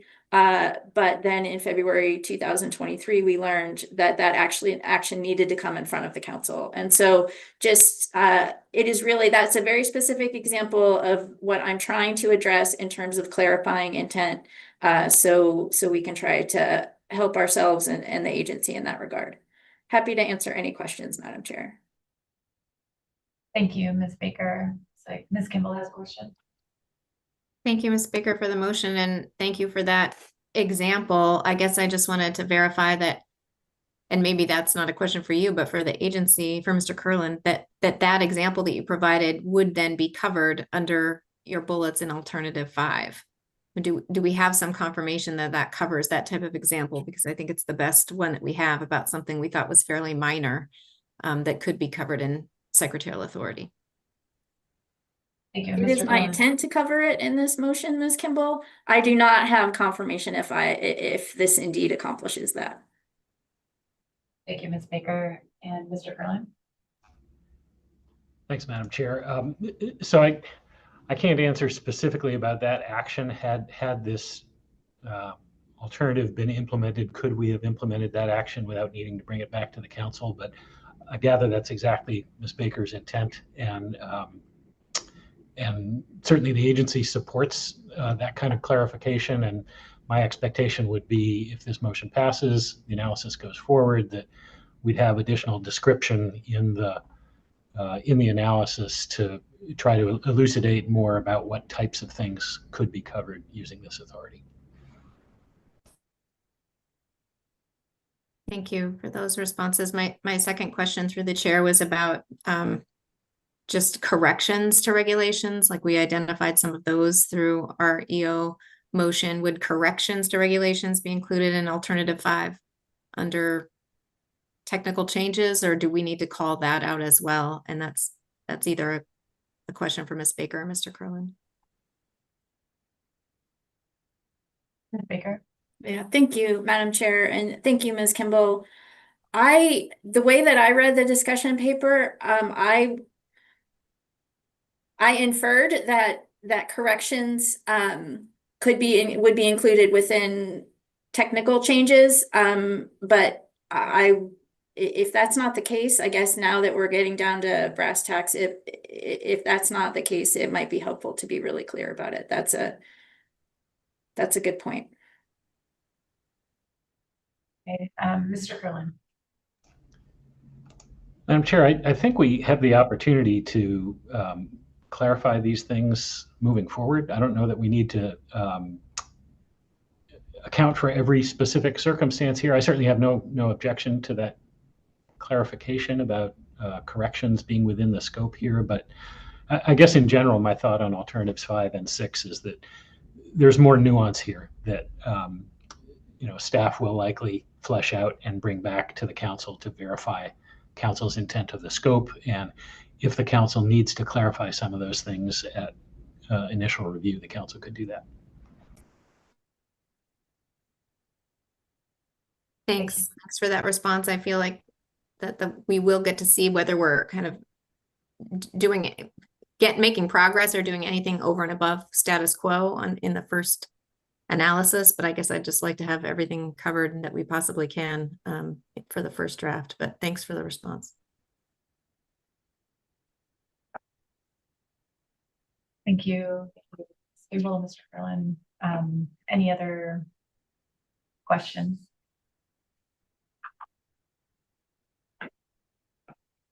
Any comments?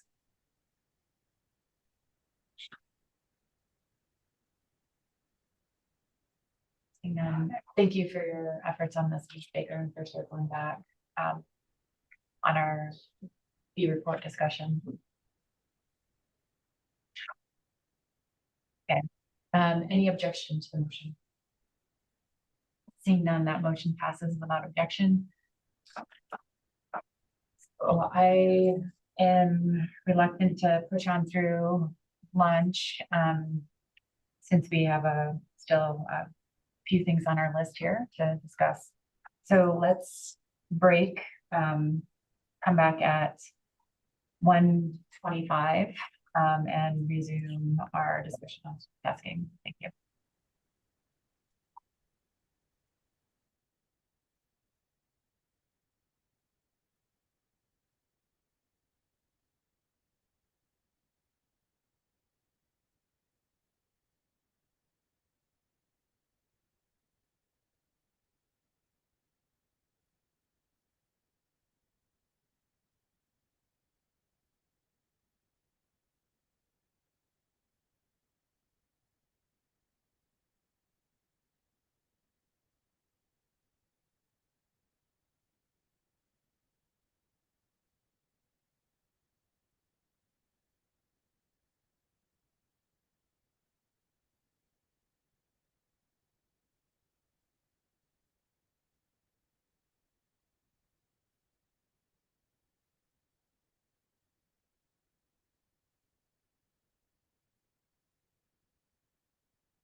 Welcome back, everyone. So we'll be reconvening this afternoon with our discussion on staff tasking agenda items. And I know that there are a couple more motions that are intended. I guess we'll go to Mr. Williams first. Thank you, Madam Chair. Yeah, I have a very short and concise motion that I sent to staff regarding the Executive Finance Committee TORs. Okay, we'll wait for that to get up on the screen.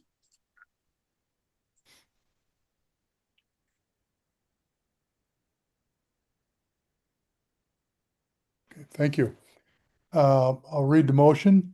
The council adopts the draft Executive/Finance Committee terms of reference and standard operating procedures approved by the committee dated July 31st, 2025. Copy of the terms of reference can be found attached to B1 Executive Finance Committee report. There a second? Second, Baker. Thank you, Ms. Baker.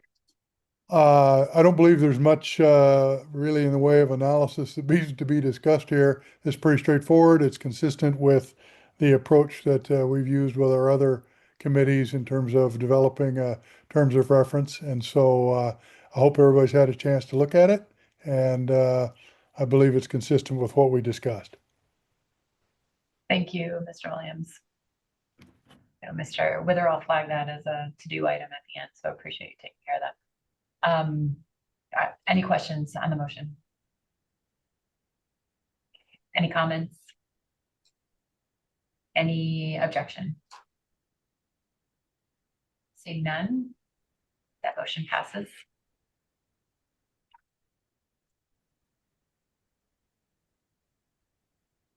Mr. Pamplin. Yes, thanks, Madam Chair. I have a new motion on modifications to lead level 2 observer endorsement requirements. I'll give it a moment for that to be called up.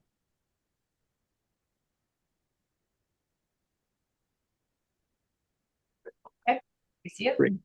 Yeah, thank you. So the council adopts the following purpose and need statement and list of alternatives for analysis.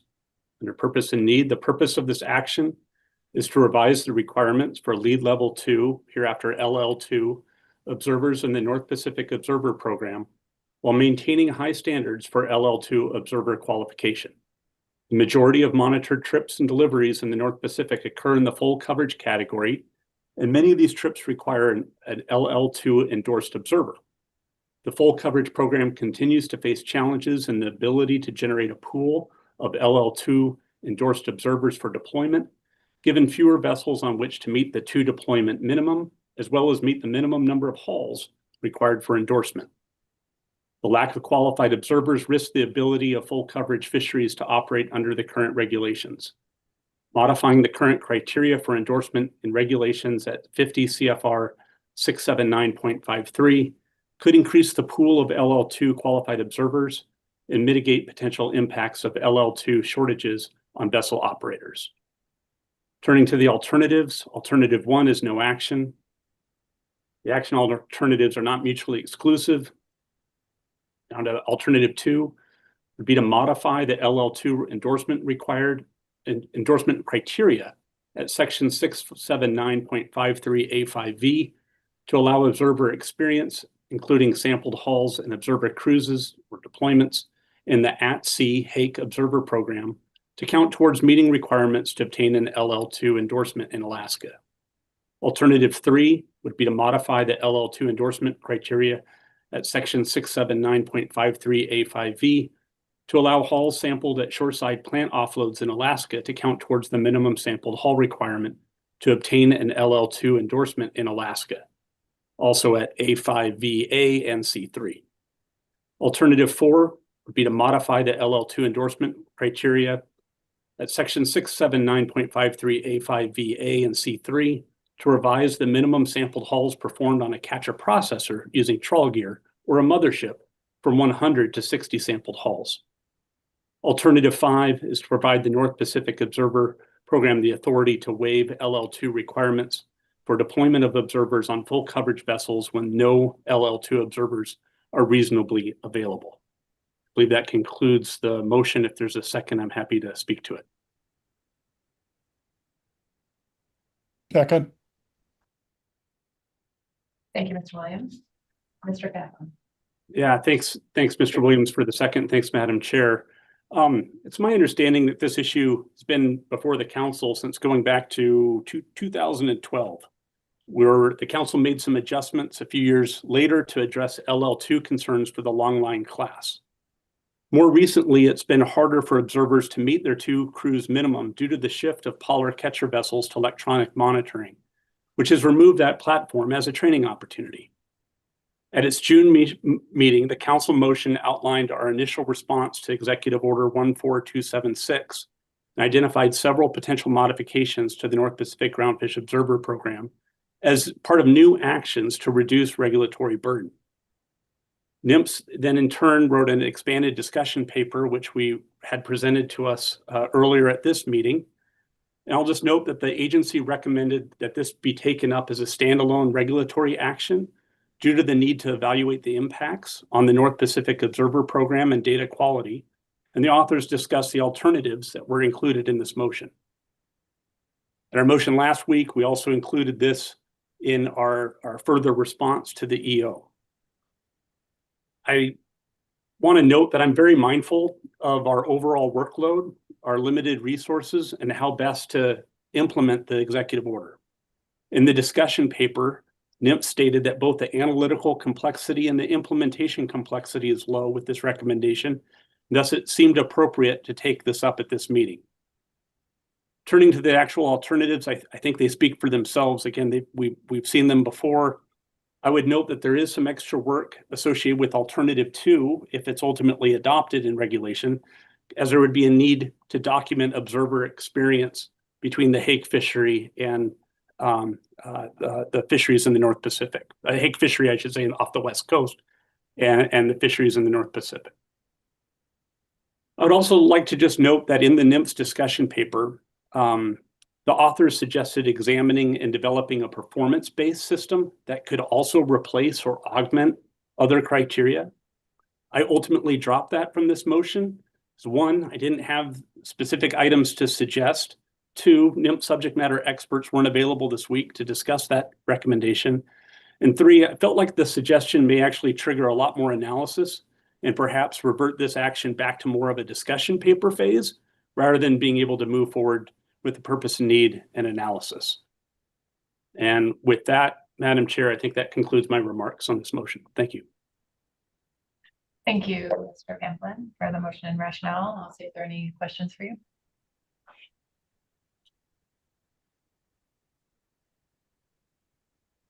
Are there any comments on the motion or amendments?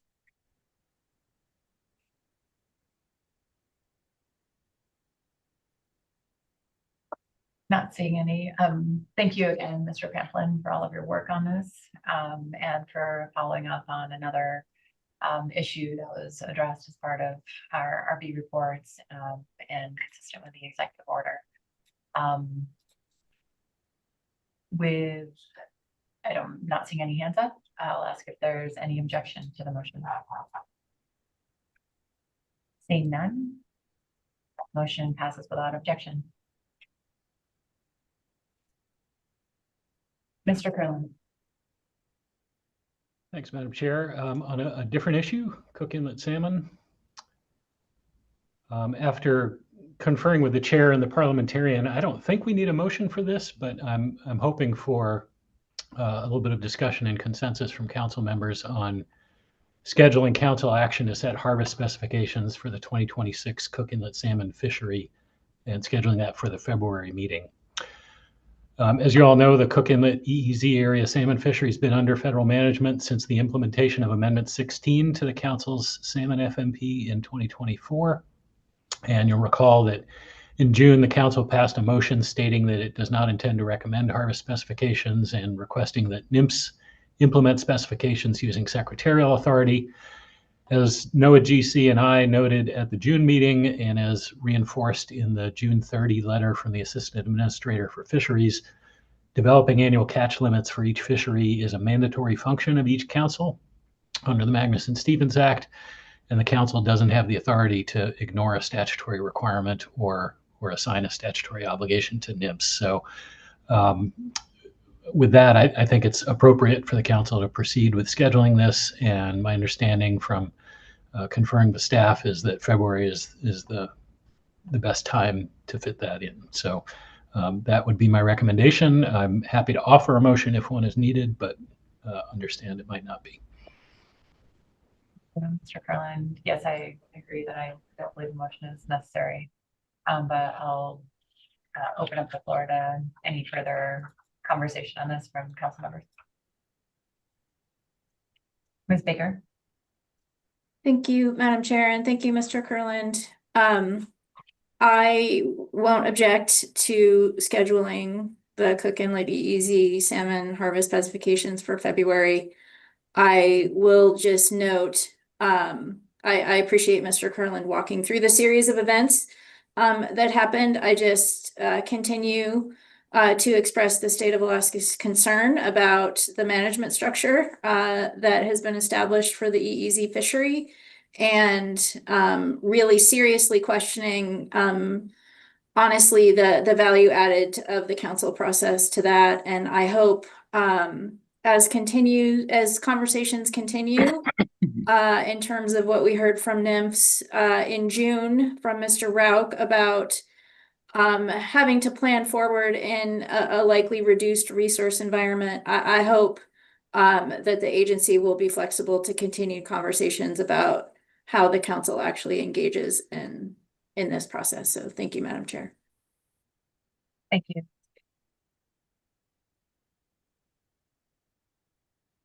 Mr. Cronin.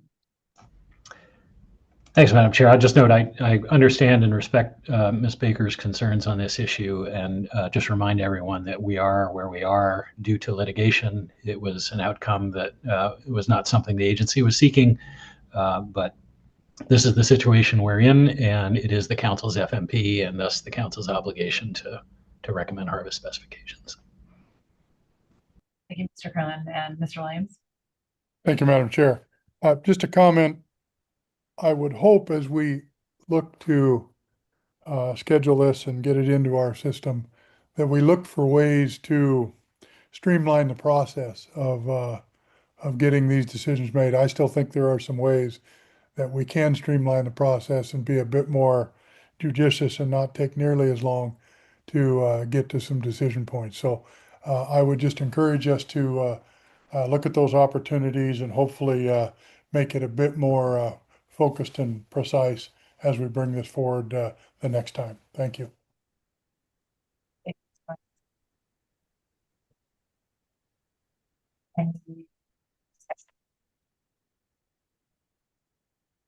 Seeing none, we're taking note of scheduling Cook and Lay on the agenda for our February meeting.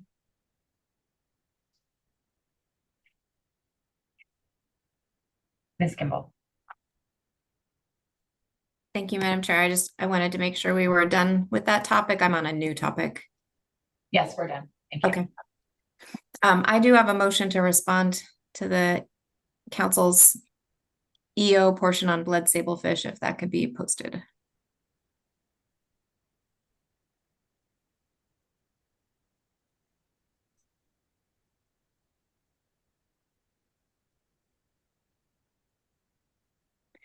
And the motion is, the purpose and need is Alaska Seafood holds a competitive edge in domestic and international markets because of its high quality, and fishermen and processors work hard to maintain that reputation through operational best practices.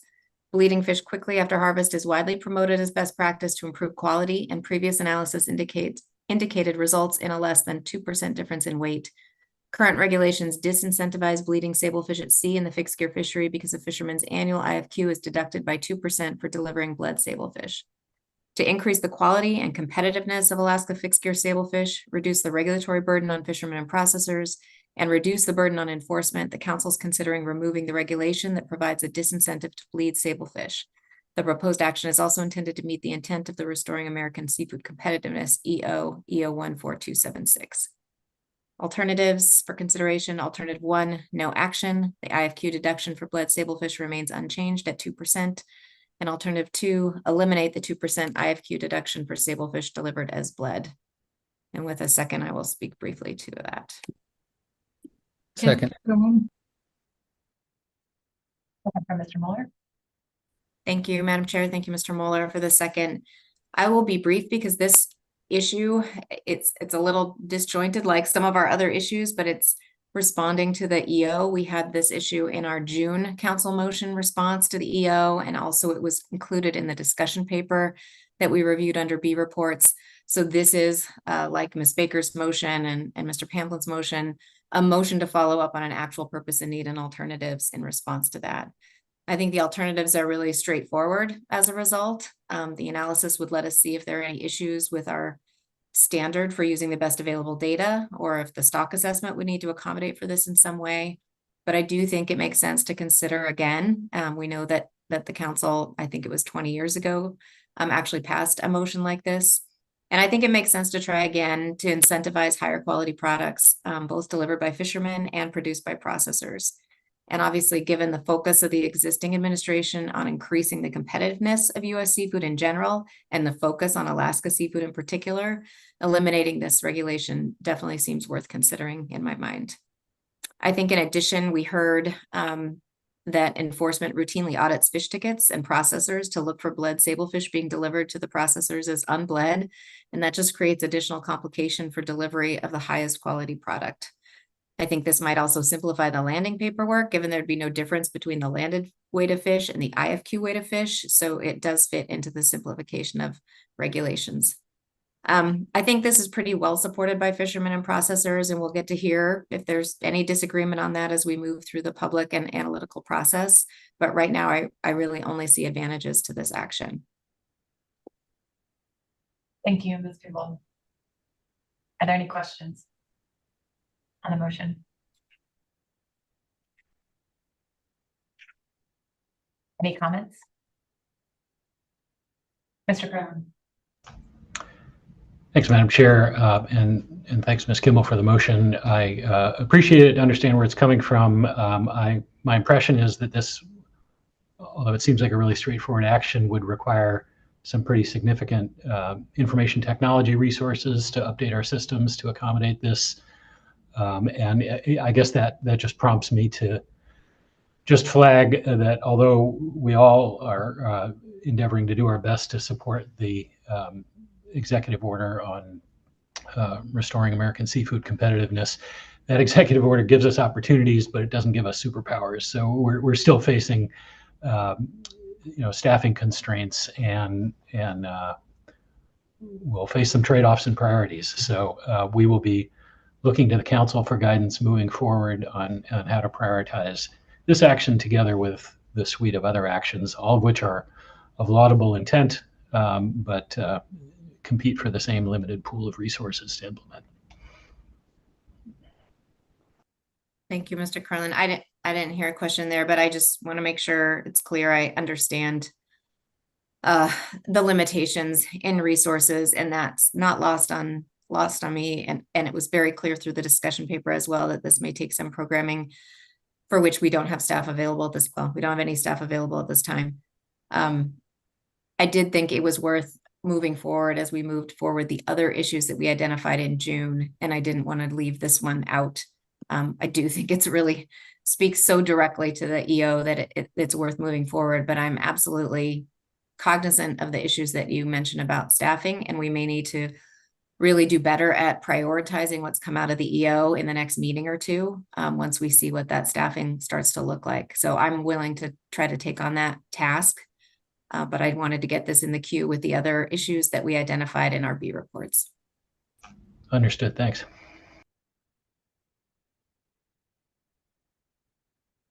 Any other comments?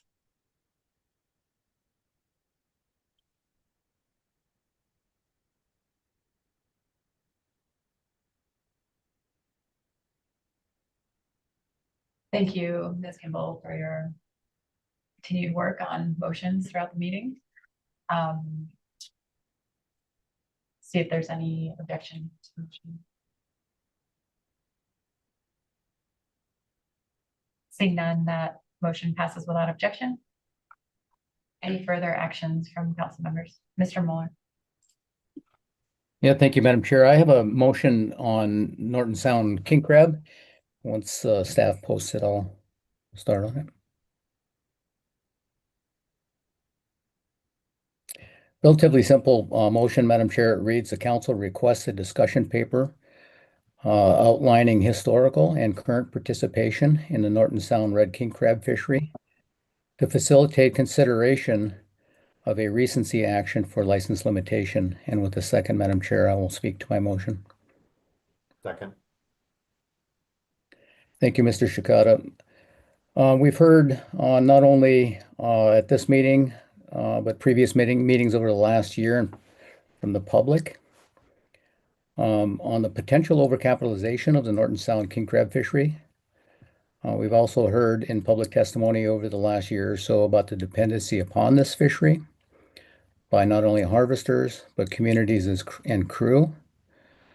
Like other council members have expressed, I too have sensitivity to the limited council resources and our staff time.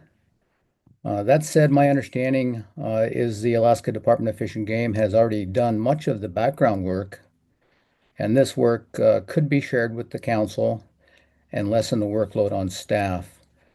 I believe a discussion paper will help this council better understand this issue, and if further action is necessary. That's all I have on that, Madam Chair. Happy to answer any questions. Mr. Mueller, the motion. Are there any questions?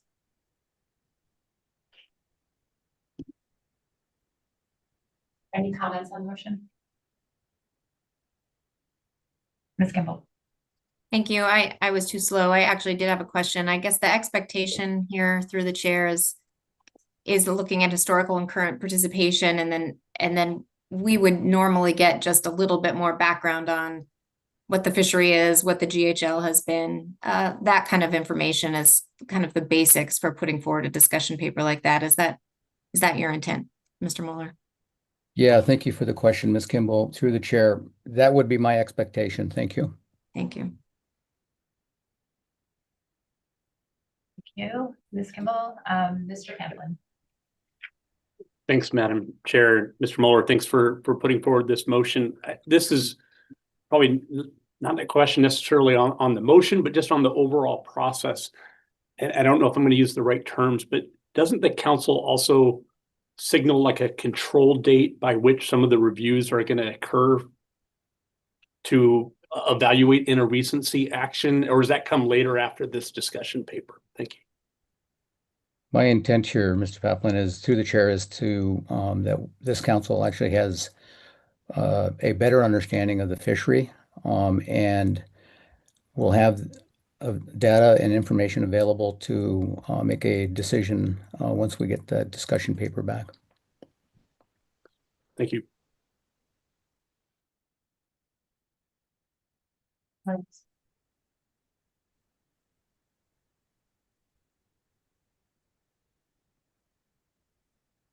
Mr. Williams.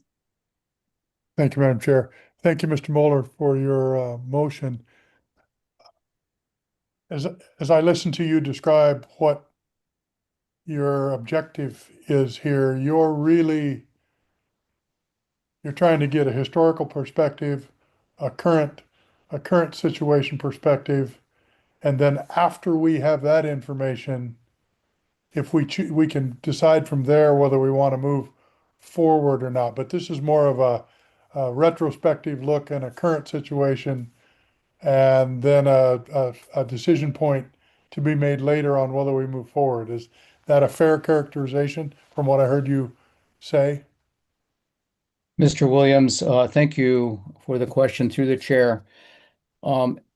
Yes, we've been hearing, for over a year now from stakeholders in this particular fishery. And I'm not to revisit what I've already stated in my rationale for the motion, but there's certainly a possibility that that this council needs to take action down the road, but I think the basic, some basic information regarding the fishery, an understanding of what we have in terms of the fishery in Norton Sound, that I think there's still some unknown out there, and I think it would be responsible of this council to take a look at the conditions of the fishery and take action if necessary, following a better understanding of the fishery. So, long-winded way of saying that is a fair characterization, Mr. Williams. Okay.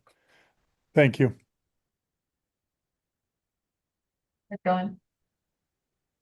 Thank you, Madam Chair, and thank you, Mr. Moeller, for the motion. Can you clarify for me? I know in some of the public testimony anyway today, we heard about the request to remove latent permits. Is that what this would be doing? Or when you say license limitation, are you thinking of a bigger type action? Ms. Goen, through the chair, thank you for the question. My intent is, again, to have an understanding of what we have for latent licenses. We've had public testimony that hasn't quite narrowed it down to exactly what we're looking at.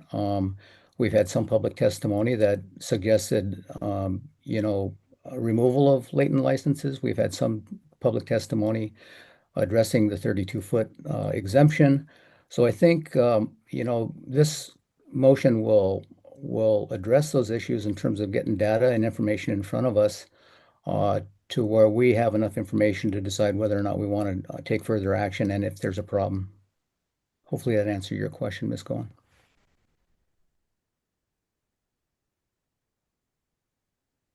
Ms. Kimball. Thank you. Just a follow up on that question then, Mr. Moeller, though this is limited to looking at recency action for licenses. This is not looking at a catch share program or something other than dealing with latent licenses. That is my intent. Yes, ma'am. Thank you.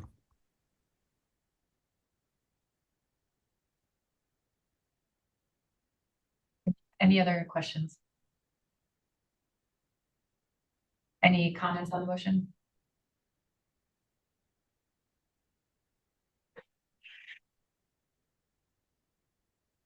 Seeing none, thank you very much, Mr. Mueller, for the motion and following up on requests from the public.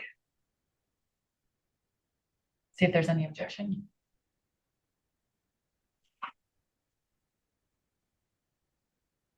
Seeing none, that motion passes without objection.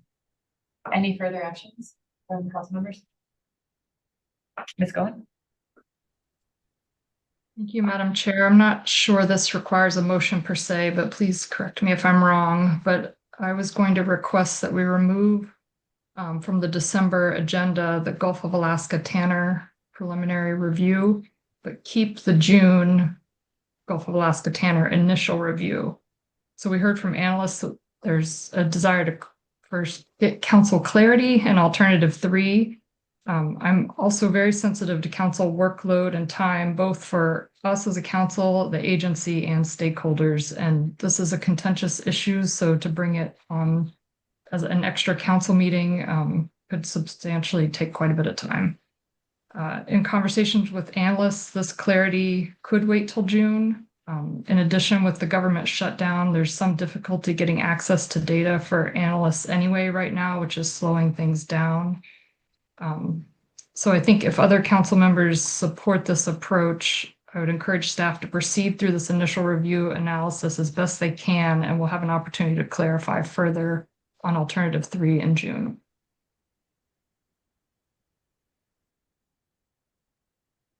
Thank you, Ms. Goen. No, I don't believe it needs a motion, but I'll see if there are thoughts from council members on removing the Gulf Tanner issue from our December agenda. Ms. Kimball. Thank you. I just wanted to clarify, Ms. Goen. I mean, that would keep it on the same final action schedule, or that this decision doesn't affect when we could take final action. That's your understanding? That's my understanding. That's correct. Thanks. Any other thoughts?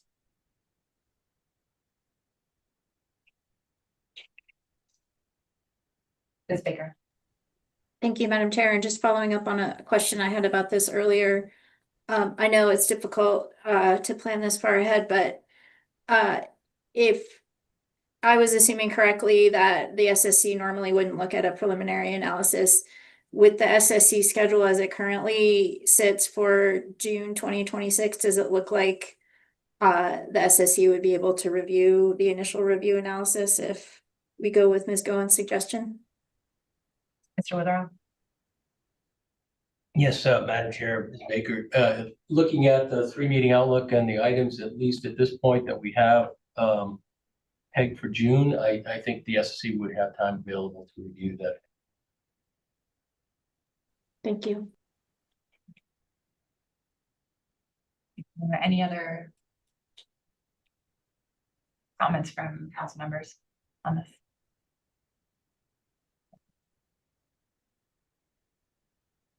Seeing none, I do think that there's merit in removing this agenda item at this point. So we will go ahead and make those changes to our 3-meeting outlook. Thank you, Ms. Goen.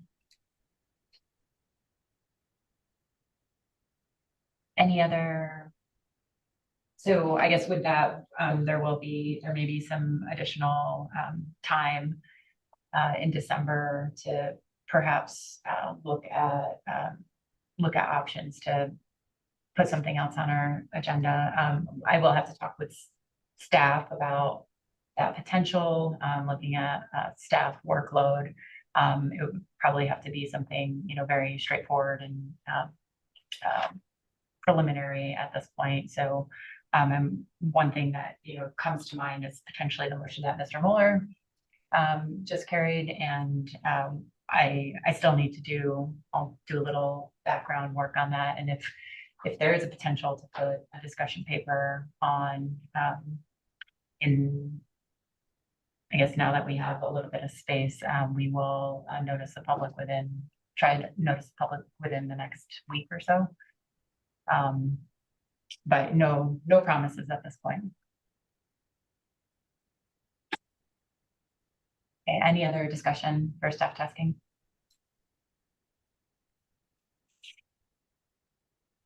Ms. Kimball.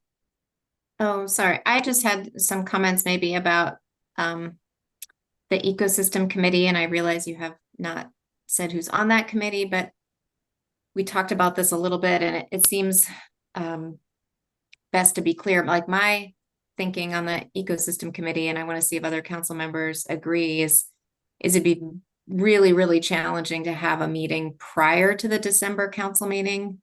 We have that new 45-day notice requirement instead of 30 days, and it puts us right up against the December meeting. I also was thinking that once we get our December IRA funding update from staff and understand where our resources are going in those buckets, that would be better to have in hand prior to the meeting as an ecosystem committee.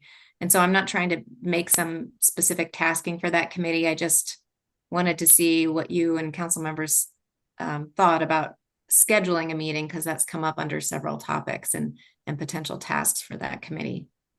So my thinking would be it's really tight to, even with the notice requirement, have one prior to December, but hopefully schedule one after the December meeting. I just want to see if that sounds good to people. Ms. Kimball, that's aligned with how I was looking at the schedule at this point as well.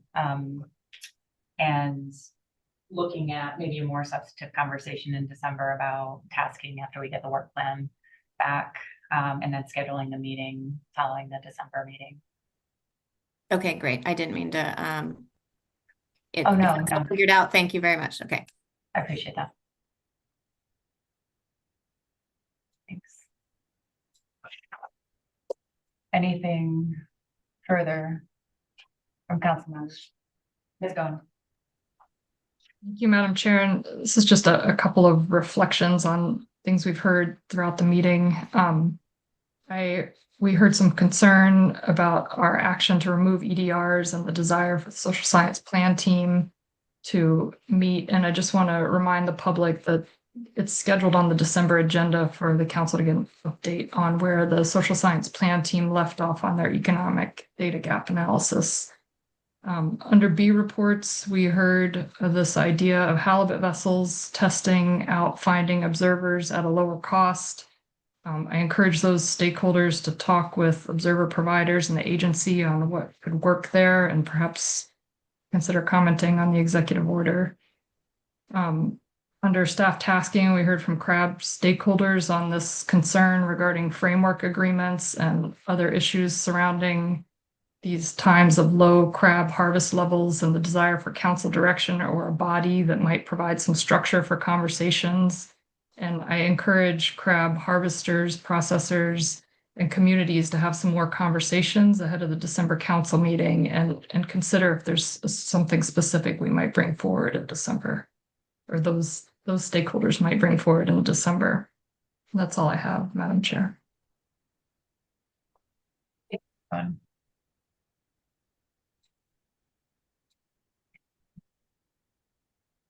Not seeing any other hands. So I will making note of all the items to follow up on during our staff tasking discussion. I have committee appointment announcements to make the ecosystem committee. I really appreciate everyone who applied. These decisions can be really challenging with so many qualified applicants. The following members of the public have been, or I intend to appoint to the ecosystem committee: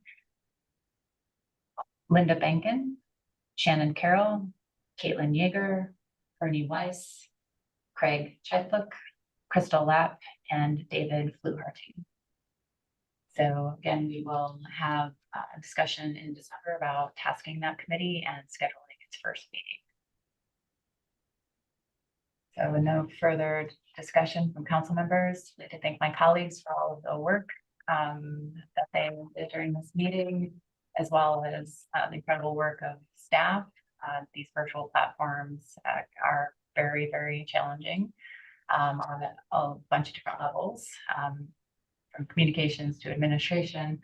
And we are estimating that this is David's approximately 170th council meeting and his last. I wouldn't want to wish that many meetings on anyone, but we have, I think it certainly speaks to his passion and dedication to this process, and we've been incredibly, incredibly fortunate in the North Pacific to have his expertise and leadership assisting this council as well as councils before us. So thank you, David, and we will see you in December.